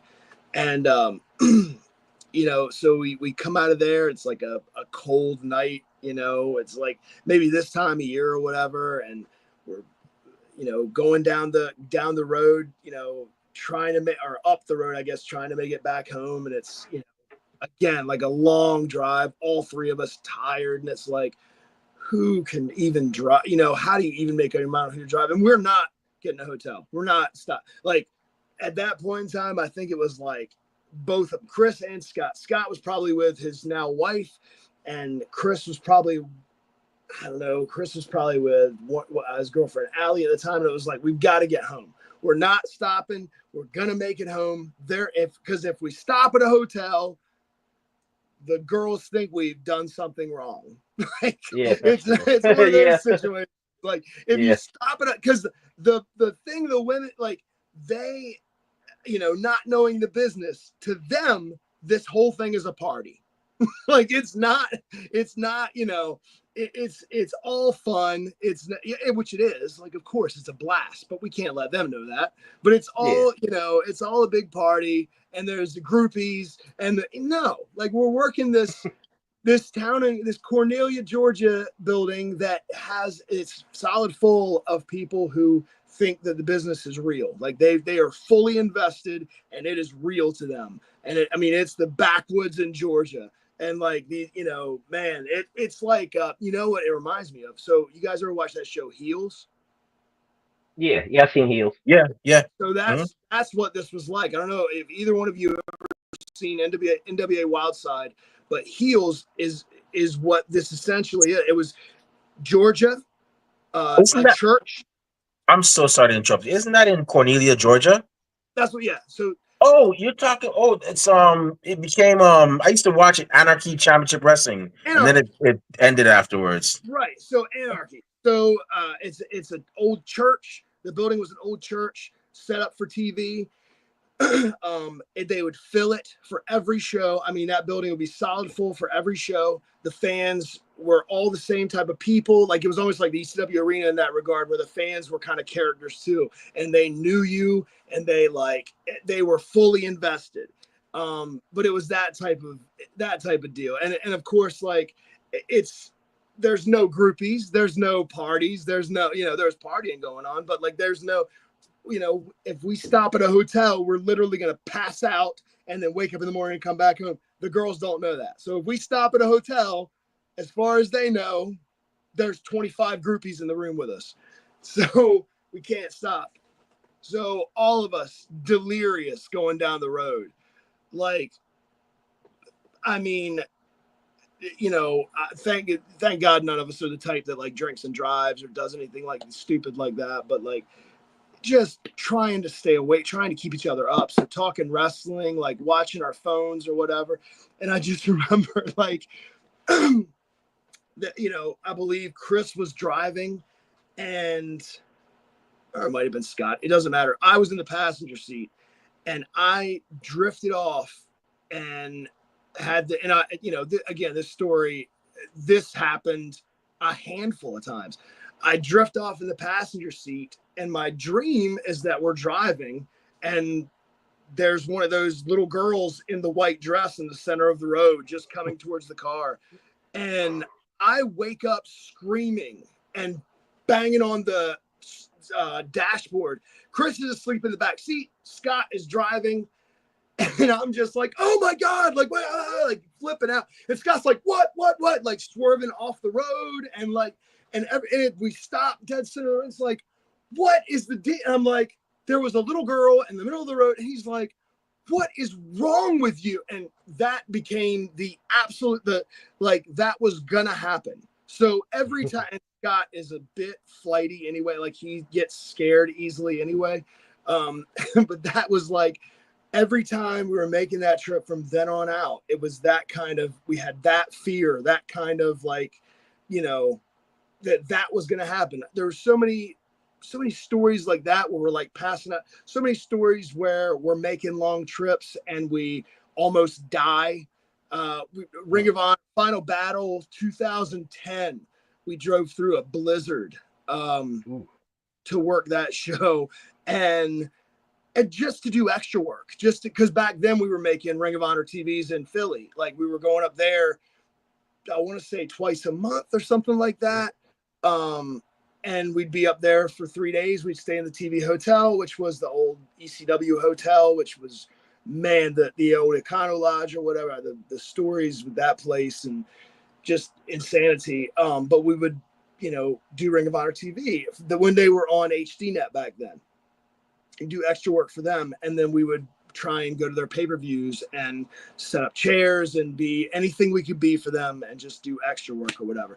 Final Battle 2010, we're driving through a blizzard to get there, and it's myself and Scott and John Kerman. I don't know if you guys know John Kerman. He's one of the interesting characters in Virginia, Maryland, Delaware pro wrestling. He's kind of disappeared. He's off the grid now for the last, I'd say 10 years. He's kind of like, what happened to Kerman? Maybe less than that, maybe 6 years or so. I think he moved away to Texas or something like that. Nobody's heard from him anymore. But anyway, we used to drive to TV with him a lot. And John Kerman was a regular job guy on Ring of Honor TV, and we're driving through this blizzard, and our wipers freeze mid-wipe, just stop mid-wipe on us as we're driving. And luckily, we're the only idiots on the road. We literally hit a patch of ice as this happens, as they lock up on us, and we're like, oh crap, the wipers just stopped. And John's like, I think they froze on us. We hit a patch of ice. We go spinning into the median, and we're all screaming. It's almost like the scene from Planes, Trains, and Automobiles where John Candy and Steve Martin are just screaming at each other. And that's how we are. Just oh my God, we're going to die. This is it. We're going to die making this trip to Final Battle where we're never going to get work anyway. So pointless. We could have been home, in our beds or whatever. And spinning into this median, it felt like we spun 10 times, and finally coming to a stop, right in the middle of the median. And luckily, if there were cars going any which, we'd have died. That would have been it. We'd been on the 6 o'clock news, but luckily there's no cars coming either way because it was a blizzard. Nobody was out driving. We were the only idiots on the road, and we stop, and it's oh my God, what do we do now? Do we even keep going? At this point in time, we're and of course, us being complete carnies, in the best way, I guess, we're it's a story. It's, this will be a story. We keep going. We keep pushing. We're going to be the guys that they talk about. When we show up, they're going to be those 3 drove through a blizzard to get here and maybe get extra work if we've got a spot. And we go there, and luckily, a couple of the guys Aries, who was the champion, Austin Aries, who was the champion there at the time, comes up to us and talked to us, for a while. He liked us because he liked John Kerman, because John Kerman did decent jobs on TV.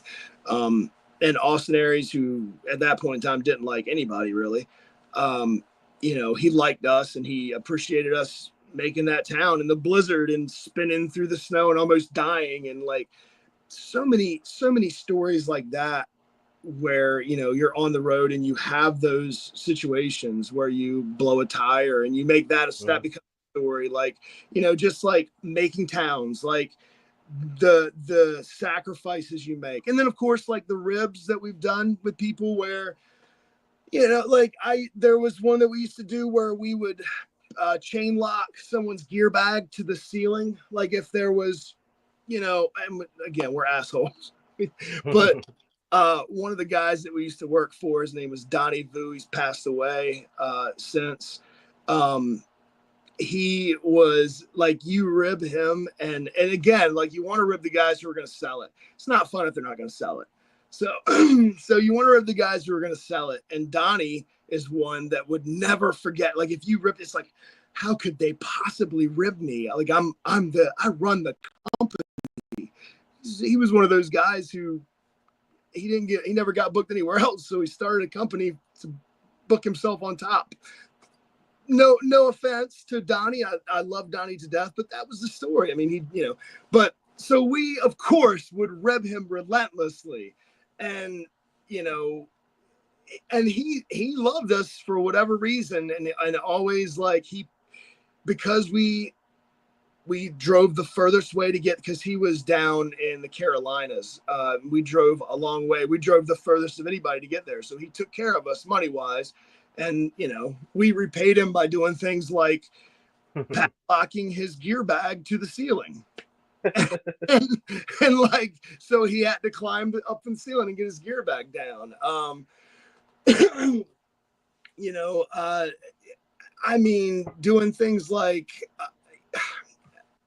some people are gross about like emptying trash bags in people's, if they leave their car doors open, emptying trash bags in their car and their in their driver's seat or whatever, like silly shit like that. Some guys are relentless ribbers like that. Some I mean, there's obviously the putting shit in people's food, which I've seen, which I would not recommend anyone doing. But yeah, lots of ribbing stories like that. We would always try and go harmless. We would never do anything that would hurt anyone or cause any permanent damage. But I've definitely seen some that probably caused permanent damage. I mean, I remember, driving with this guy who he has worked one CW a few times. He probably might be watching this. I don't know. Steve, my buddy Steve, who wrestles as is it Brandon Mercury? Is that I think so. Brandon Yeah, I Mercury? think so. So he, one of the wrestling schools that I went to when I was coming up, Steve was at, and as a trainee. And so when he first started making towns and getting out there, like I would be out there with him, and he was easy and fun to rib because he would sell it in a fun way. But I remember one time it was a late night. There was nowhere open. We had worked this show up near Baltimore, or maybe further north, but nowhere open to eat. I'm starving. I'm at that point in time, I kind of had a reputation for being kind of a malcontent, kind of not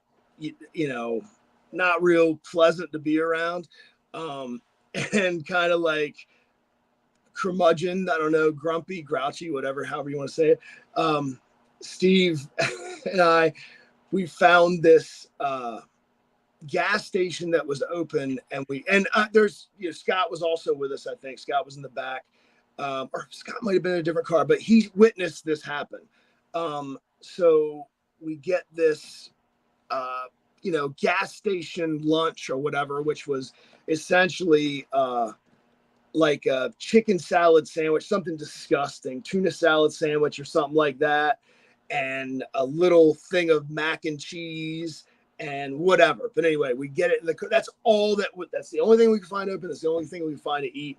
And we get it in the car, and I'm like just so angry that this is the only thing that we could find to eat. That like I've got to make this funny for myself, or I'm gonna be miserable for the next 4 hours driving home.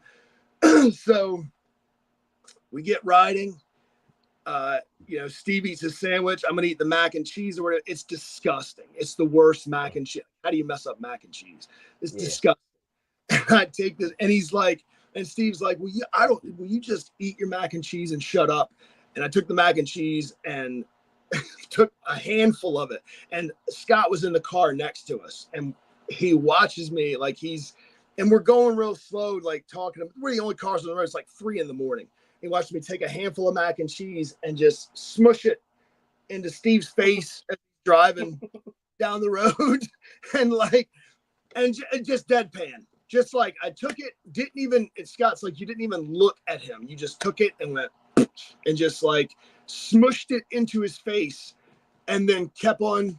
And Steve, being Steve, he just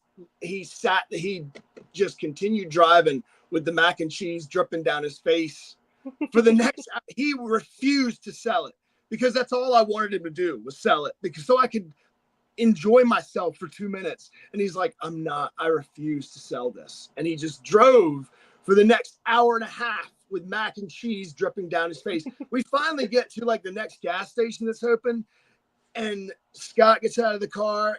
And because Scott was the reason we drove separate, Scott was coming from a different home. We were, meeting in the middle or whatever.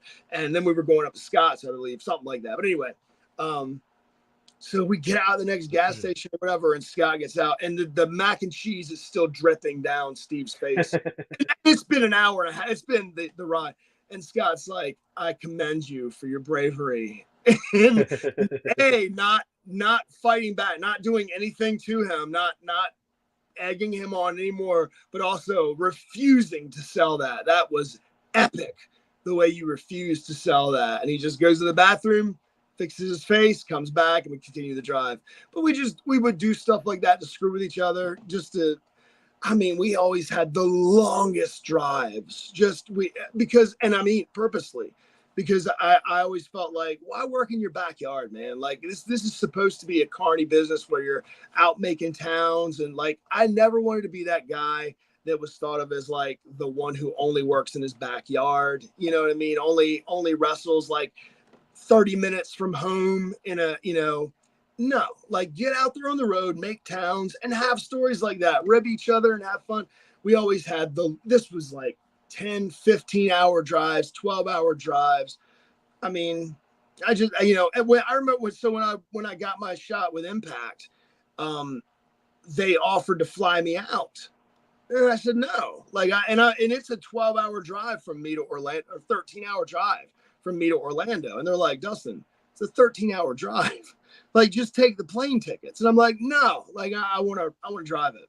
Like, just give me the money for the ticket. And they did. They paid me the money. They gave me the money for the tickets. Like, that was an option. So they just gave me money for the ticket. Like, I wanted the experience of making the drive, the 12-hour drive down to Orlando, which I did. But that's the way I came up. Like, make those towns like that, make those drives. Yeah, I'm all for taking drives, man. If I could drive across the country and stuff, I would. Because I'm a big mark. Stopping like the world's biggest ball of yarn. You know what I mean, or something dumb like that. I can go stop and see. It's Yes, like, cool. It might not be exciting, but like, cool. Whatever. absolutely. Yeah. Yeah, same with me. And sometimes drives my brother's crazy. Like, Scott is like, dude, let's get back on the road. And I'm like at a random gas station trying on hats and shit. Like, Yeah. just like dumb shit like that. And he's like, let's get moving. Like, what are we doing? But I'm all about that. Like, I'm a carny, like in that regard. I want to make the towns like that. I want to stop at different places. I want to experience shit. It's just, so I'm the same way. It might not be for everybody, it might not be Mhm. fun for everybody, but dude, that's the way I was brought up. I'm a military brat myself. Like, I was in the Marine Corps, but I'm a military brat. We moved around when I was younger, so Mhm. I grew up on the road. That's right. Yeah, man. Because I've driven down to Georgia and stuff before, and I remember like going, let's stop at a couple restaurants, with some friends and stuff, and Yeah, every time we stop at the restaurant, the waitress like, "Y'all want the sweet tea? Y'all want the sweet tea? Come on, get the sweet tea. You know, y'all have the sweet tea." I'm like, "Is that all y'all drink down here? Is sweet tea, man?" Like, yeah, y'all want the sweet tea? If you turn that sweet tea down, they're like, "Y'all don't want the sweet tea?" You know, oh, they always get offended. You're like, I'm good." I'm not a sweet tea guy myself. Yeah. I'm not. Yeah. Tea's okay, you know, but yeah, I'm not.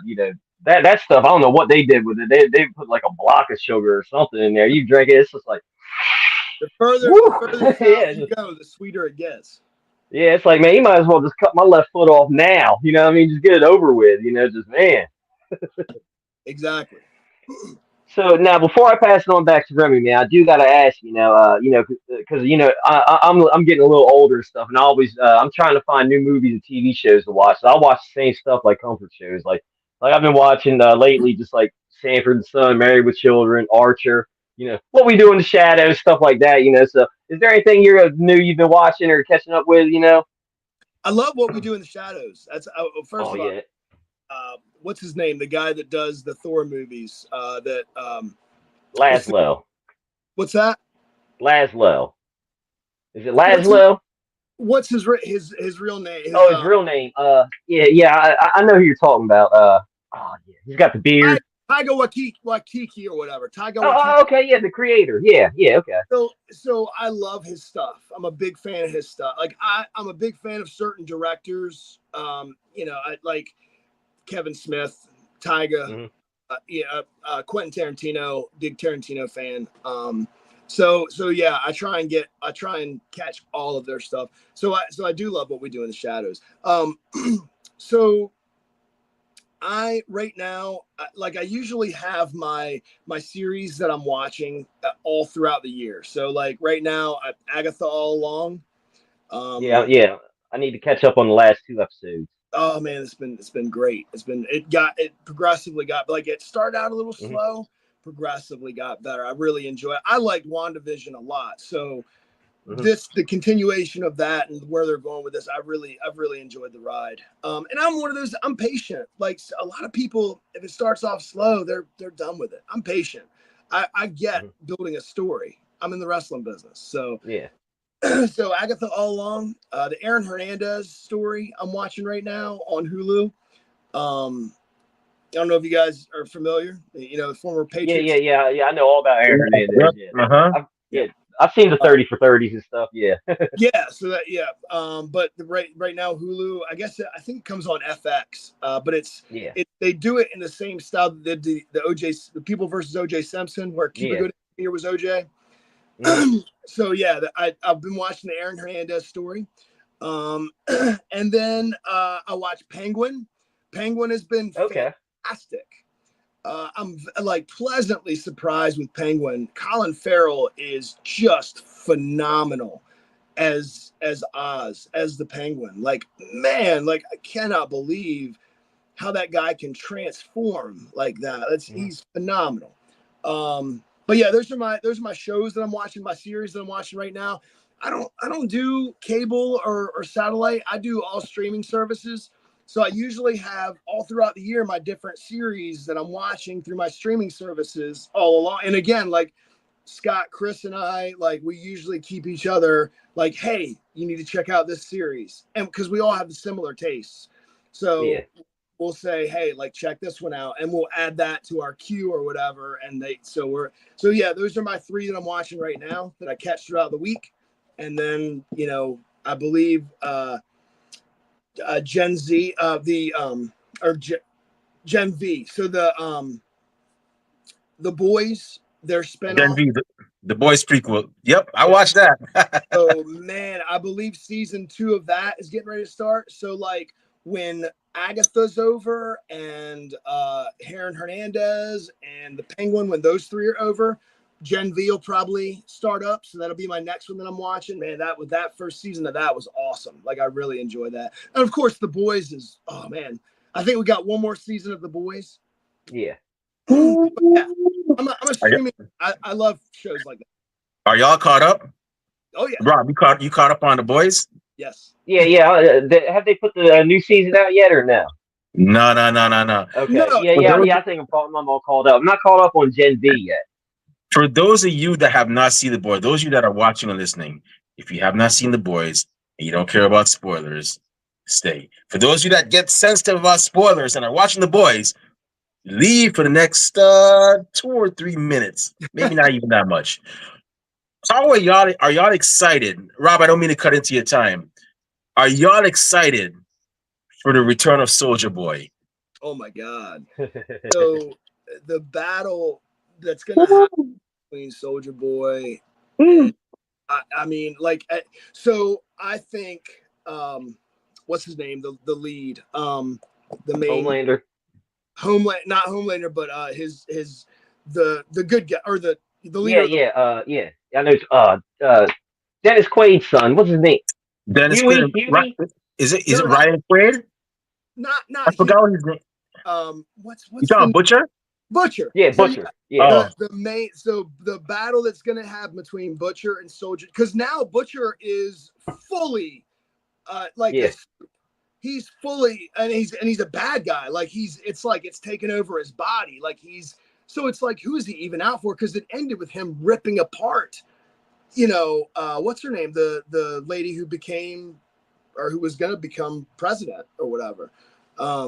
So it's like, man, where do we go? Where do we go from here? Because he just killed the president. Like Yeah. again, sorry for the spoilers or whatever, but but like the battle that's getting ready to happen between Butcher, Homelander, because it's got to be like a three-way dance. Like Butcher, because Mhm. they've got Butcher and Homelander have to have that showdown, but Soldier Boy's gonna like it. There's no friends there, like, right? There's no alliances. Soldier Boy, Butcher, Homelander, right? Yeah. So who's gonna come out on top? Who do you feel like is gonna be the last man standing? Do you think Man, they're gonna? I mean, Homelander's like OP, man. Like it's hard to Do beat you think Homelander. they'll follow the books? Like, do you think it'll end like the books end? Because Yeah, honestly, see, I haven't read the books. I don't know how the books end. So that would be a spoiler for me. oh man, I'd like to say Butcher because Butcher has a heavy vendetta against Homelander. I mean, after what, for the sake of YouTube blocking out certain words, Homelander, we all know the not Homelander, we all know the history between Butcher and Homelander. So I think Butcher has a big vendetta. He has nothing to lose. I mean, the man lost his wife. His wife's kid does not like him. He's pretty much doing his own thing. So I think when you're in that mindset where you have nothing, you feel like you have nothing left to live for, and you're pretty much like forget the world and forget you. That's a dangerous mindset. do Soldier you Boy, feel? not so much. Soldier Boy's thing is just a matter of him being betrayed by his team. Yeah, Home, so I think it's gonna come down to Homelander and Butcher. I think Butcher's gonna be the one that's gonna end Homelander. I think. you think? Yeah. So in the books, I mean, I don't know if you guys want me to tell you what happens in the books or not. Oh no, go Sure. ahead, Go because yeah, ahead. it Go could be ahead. different. It Yeah. could be different. In the books, in the end, they all end up killing each other. Homelander and Butcher kill each other. Huey is dead. Butcher kind of caused Huey to die and realizes, oh my God, like I've killed this kid. I've been trying to keep him alive. And so he and Homelander kill each other in the end of it. So I don't believe the show is going to end that way. I don't think they're going to kill off everyone unless Ryan is the one who does it, the son, unless the Yeah. son is the one who comes to, at the end, he's the last man standing and he's going to take over and run the world essentially. Because right now, Homelander's the president, right? Yeah. Yeah. So, Yeah. like, I mean, I think it's a possibility that Ryan is the last man, the kid is the last man standing, that he may see Homelander kill Butcher, and then Ryan, the kid, then kills Homelander. Mm. I, Yeah. that's I can see that. that's my Yeah, I could prediction. definitely. Yeah, I I see definitely can that. see that, man. Yeah. Yeah, but the boys, that's a that's a good show, man. I do remember when Avengers Endgame or yeah, one I forget which one, Infinity War or Endgame was coming out. I remember everybody was making a joke like Ant-Man's going to shrink down real small and he's going to climb up into Thanos and then that's how they're going to, beat him and stuff. And I remember thinking that is hilarious if they ever did that. That would be so funny. And then the Well, I'm boys saw watching the boys one day. Yeah, watching it one day, I'm watching The Boys and stuff, man. Home Dude did the same thing. I was like, wow, this is okay. I had to stand up and clap. You know, I'm by myself. My dogs are looking at me like, what are you doing? I was like, that was Dude, good. That was good. some of the scenes in The Boys has just been shocking. Just like Yes, that's the only the way. human centipede thing, and Oh my God, that's the only way that you can describe it. It's just like, my God, that was shocking. So I yeah, see the Mandalorian poster behind you. Are you a big Star Wars guy? yeah. I like Star Wars, man. Yeah, I'm big on Star Wars. I like them. What Yeah, I grew up on them. Yeah. what's your favorite? What's your favorite of the movie? Like whether it be the movies or the shows, or what's the one that you would go back and watch over and over again? Probably Empire. Yeah, I could do Empire and all. One that I do like, and a lot of people, I like Rogue One. Like, I really like that one. Even though a lot of people were like, man, it didn't have any Jedi powers or da, da, da. I knew it was going to happen. I thought it was pretty cool. I liked it, Like, Home Dude was my favorite. He's like, I am one with the Jedi. The Force is with me. The blind guy and stuff, man, that was awesome. I enjoyed Rogue One. It wasn't bad. I thought I've always heard that there could have been more to it. The book was better. Could have been more to it. Whatever. I have not read all of the Star Wars lore or whatever, but I love the shows. I've watched all the movies, obviously, at least once. I'm not a huge fan. I love Mandalorian. I fell in love with Mandalorian. Um, Yeah. and I don't know. Are they gonna? Like, is there gonna be another? Are there gonna be another one of those shows coming out? Are we gonna delve any more into that world? Is there anything on? If there's anything on the back burner waiting to come out? Yeah, I'm not sure. Yeah, because I was thinking the same thing. Are they gonna split them up? Like Baby Yoda, Grogu, go do his thing, and then Mando, he's doing his thing or something. Yeah, I Yeah, don't know. I It's was probably one looking. of the things you got to wait and see. I mean, I know that he's really busy. The guy that does the Mandalorian, he's got a Yeah. lot on. Like, Oh he's yeah. getting Fantastic Four. Like, that's going to be the Marvel universe is probably going to take over his life now because he's Reed Richards now. So Yeah. that's going to be huge for him, I think. That's right. That's right. Yeah, I'm all for. Yeah, I'm excited to see what Marvel does next, man. Because yeah, I love Deadpool and Wolverine. I mean, I thought they could come back and stuff, man. That was great. So I'm excited to see what they do next. That was excellent. Deadpool and Wolverine was probably, man, next to Endgame. I'd say Deadpool and Wolverine was probably my favorite Marvel movie. Now I could Yeah, that never was a listen good to one. Bye the same. Oh, Yeah. gee. Man, what I mean, the fact they made several things viral, and the fact that Hmm. they made a song from 1998 or 99 or whatever it is popular again, like Yeah. legitimately popular again, that is insane to me. They brought Yeah. back He was even doing. He even did their little dance, like where they're puppets. He was like, all like that and stuff. I was like, it was, yeah, I it mean, was fun. It was great. it was awesome. They brought back Bye Bye Bye. They brought back Madonna, like a prayer. Oh yeah, that end part. Yep. Man, how great was that scene? There were so many moments in that movie. You know what I mean? Like the Marvel Cinematic Universe is built on moments like that. And Deadpool Wolverine, that there were so many moments that made that Hmm. movie. Oh man, I went back and I think I saw it like 5 times in the theater. Yeah, I don't blame you. I probably would have. Yeah, if I would, I probably would have done the same thing. Gonna see it 5 times or whatever, man. It was that good. I can't wait till it's on streaming or something. I'm gonna be like, November 12th. yeah. It streams November Oh, 12th. November 12th. Okay. Yep. HBO and Max, right? Is it gonna be on Max or No, Prime or? it'll be on Disney. It's a Marvel flick, Oh yeah, man. Disney Plus. That's right. Yeah, On yeah, Disney Plus.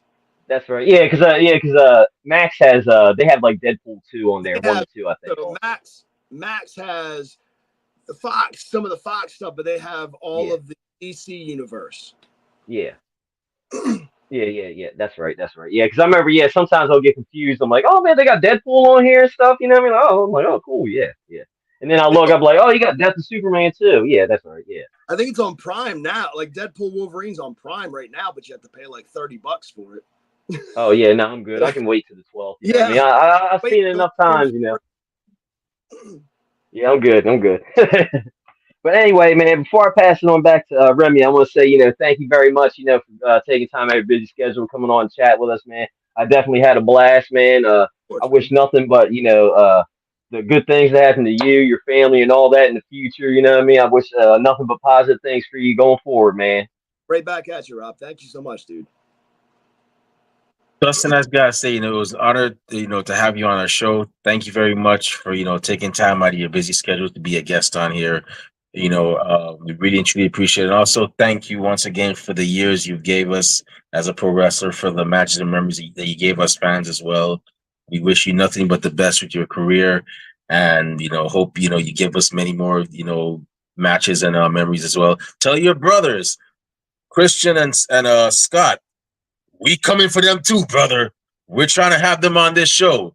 Christian Awesome. and Scott, the rest of the Tar Dynasty, if y'all watching, we made a mistake. We should have had all three of y'all on. Okay, that's fine. We gonna get the rest of y'all on here real soon, because what we do here, if we interview one member of the Jackson Five, we ain't just going interview Michael. We're going to interview Tito, Jackie, Jermaine, Marlon, even Randy. So that's how we do here, Ringside Society. So tell your brothers, we looking to have them on here too.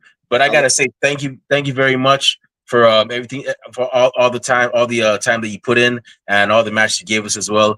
And before we shut this show down, where can fans find you on social media when they want to talk? When they want to find out when your next appearance is, purchase, Dustin Tarr or Tar Dynasty merchandise, and where can bookers and promoters find you when they want to book you for their shows? The best place social media wise to find me is Instagram. That's at Tarpix, TARRPIX.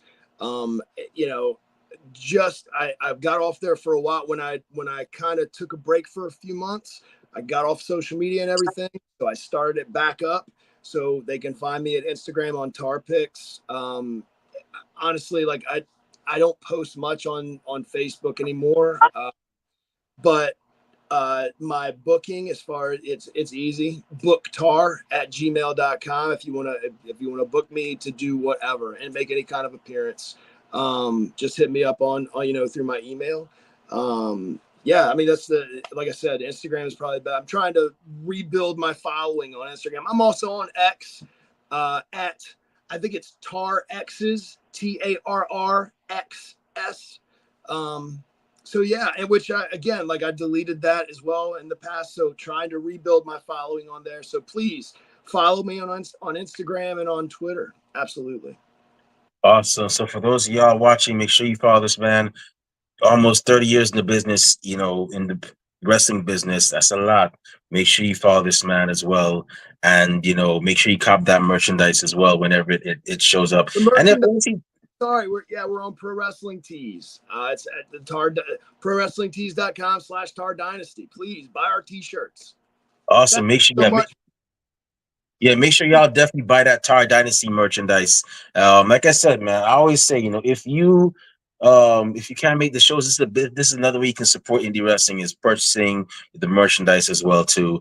It's always great. So that way, if you see Dustin or his brothers on TV, and somebody goes, "Hey, I got the new shirt from WWE Shop or Shop AEW," like, you man, sit down, man. I got the shirt from when they were on the Indies, man. I'm a real fan, so definitely go ahead and support indie wrestling. It's a great feeling as well.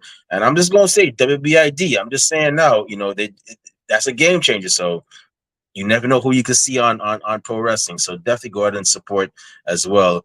And normally before I don't mean to end this on a very somber note, but and I know we're actually, for one of them we're a few months late. The other one we're like half a month late. But we recently lost two great people in professional wrestling.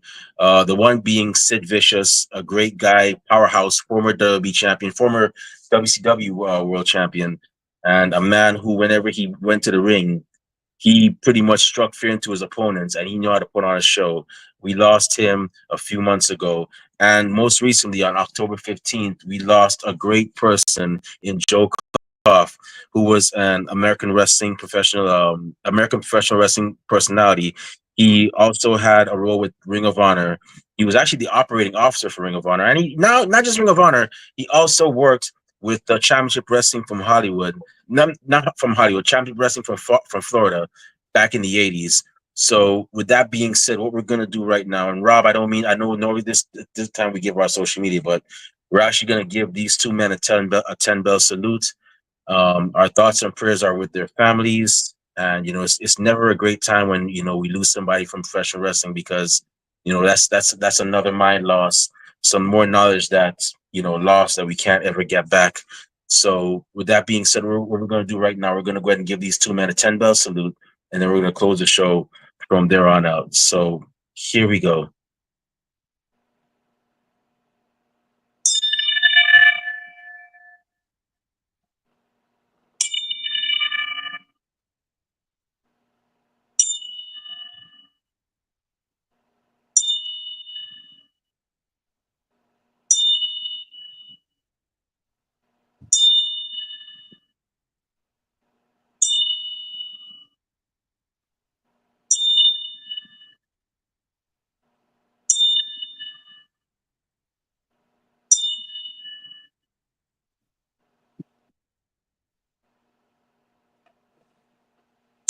Thank you, guys.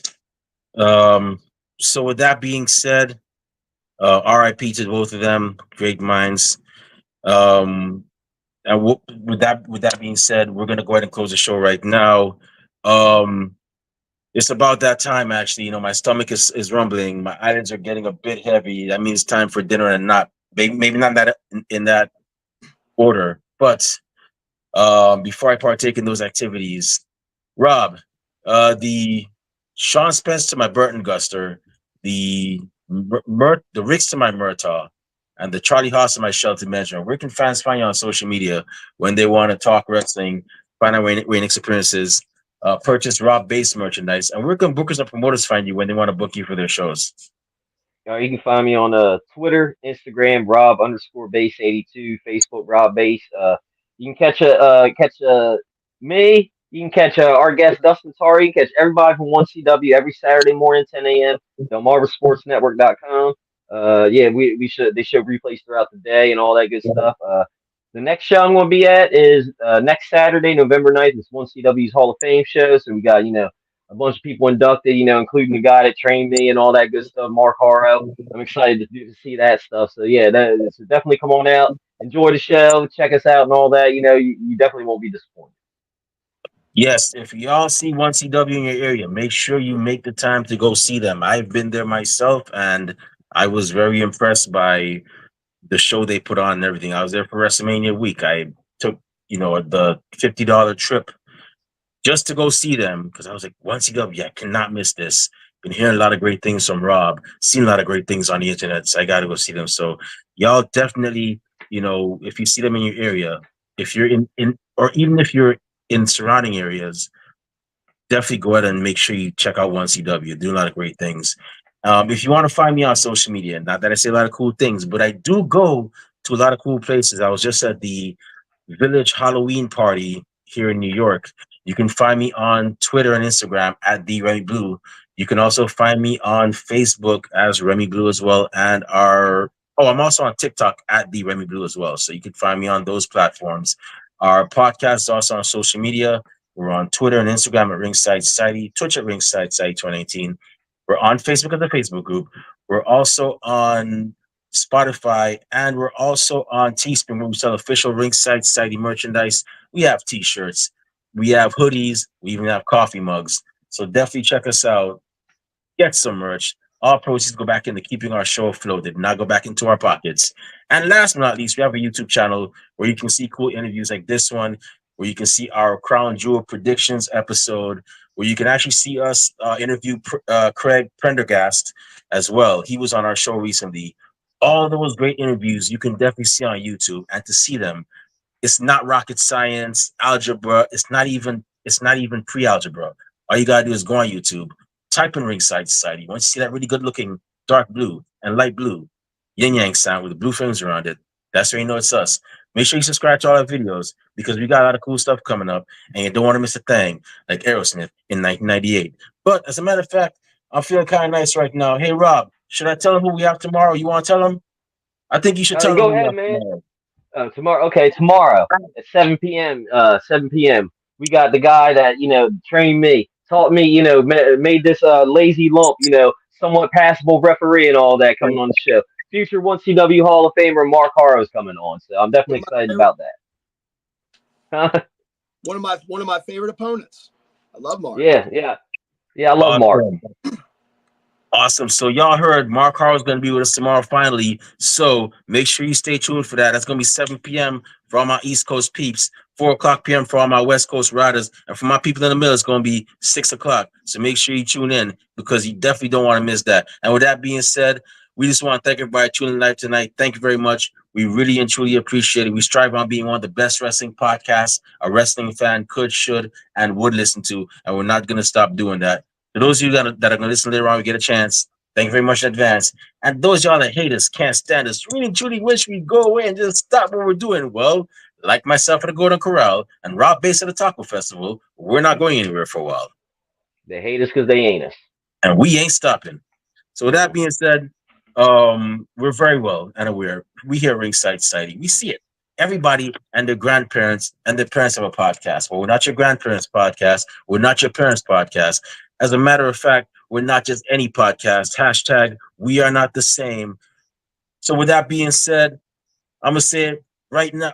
Let's say it right now. One time for the mind, one time for the people, one time for the wrestling culture, one time for 1CW and their Hall of Fame. Congrats to those y'all that are being inducted. And one time for actor, singer, model, sports entertainer, 30 years in the game, Dustin Tarr of the Tarr Dynasty. Woo! What type of podcast are we? We're Wrestling Fans Podcast. That's right, we're the Wrestling Fans Podcast, Ringside Society. We'll be back tomorrow at 7 p.m. with an impressive guest, another impressive episode. But until then, we just have 4 favors for y'all. Stay safe, stay healthy, be excellent to each other, and enjoy wrestling. We out. Peace. See y'all. Stay classy, Delaware. See ya.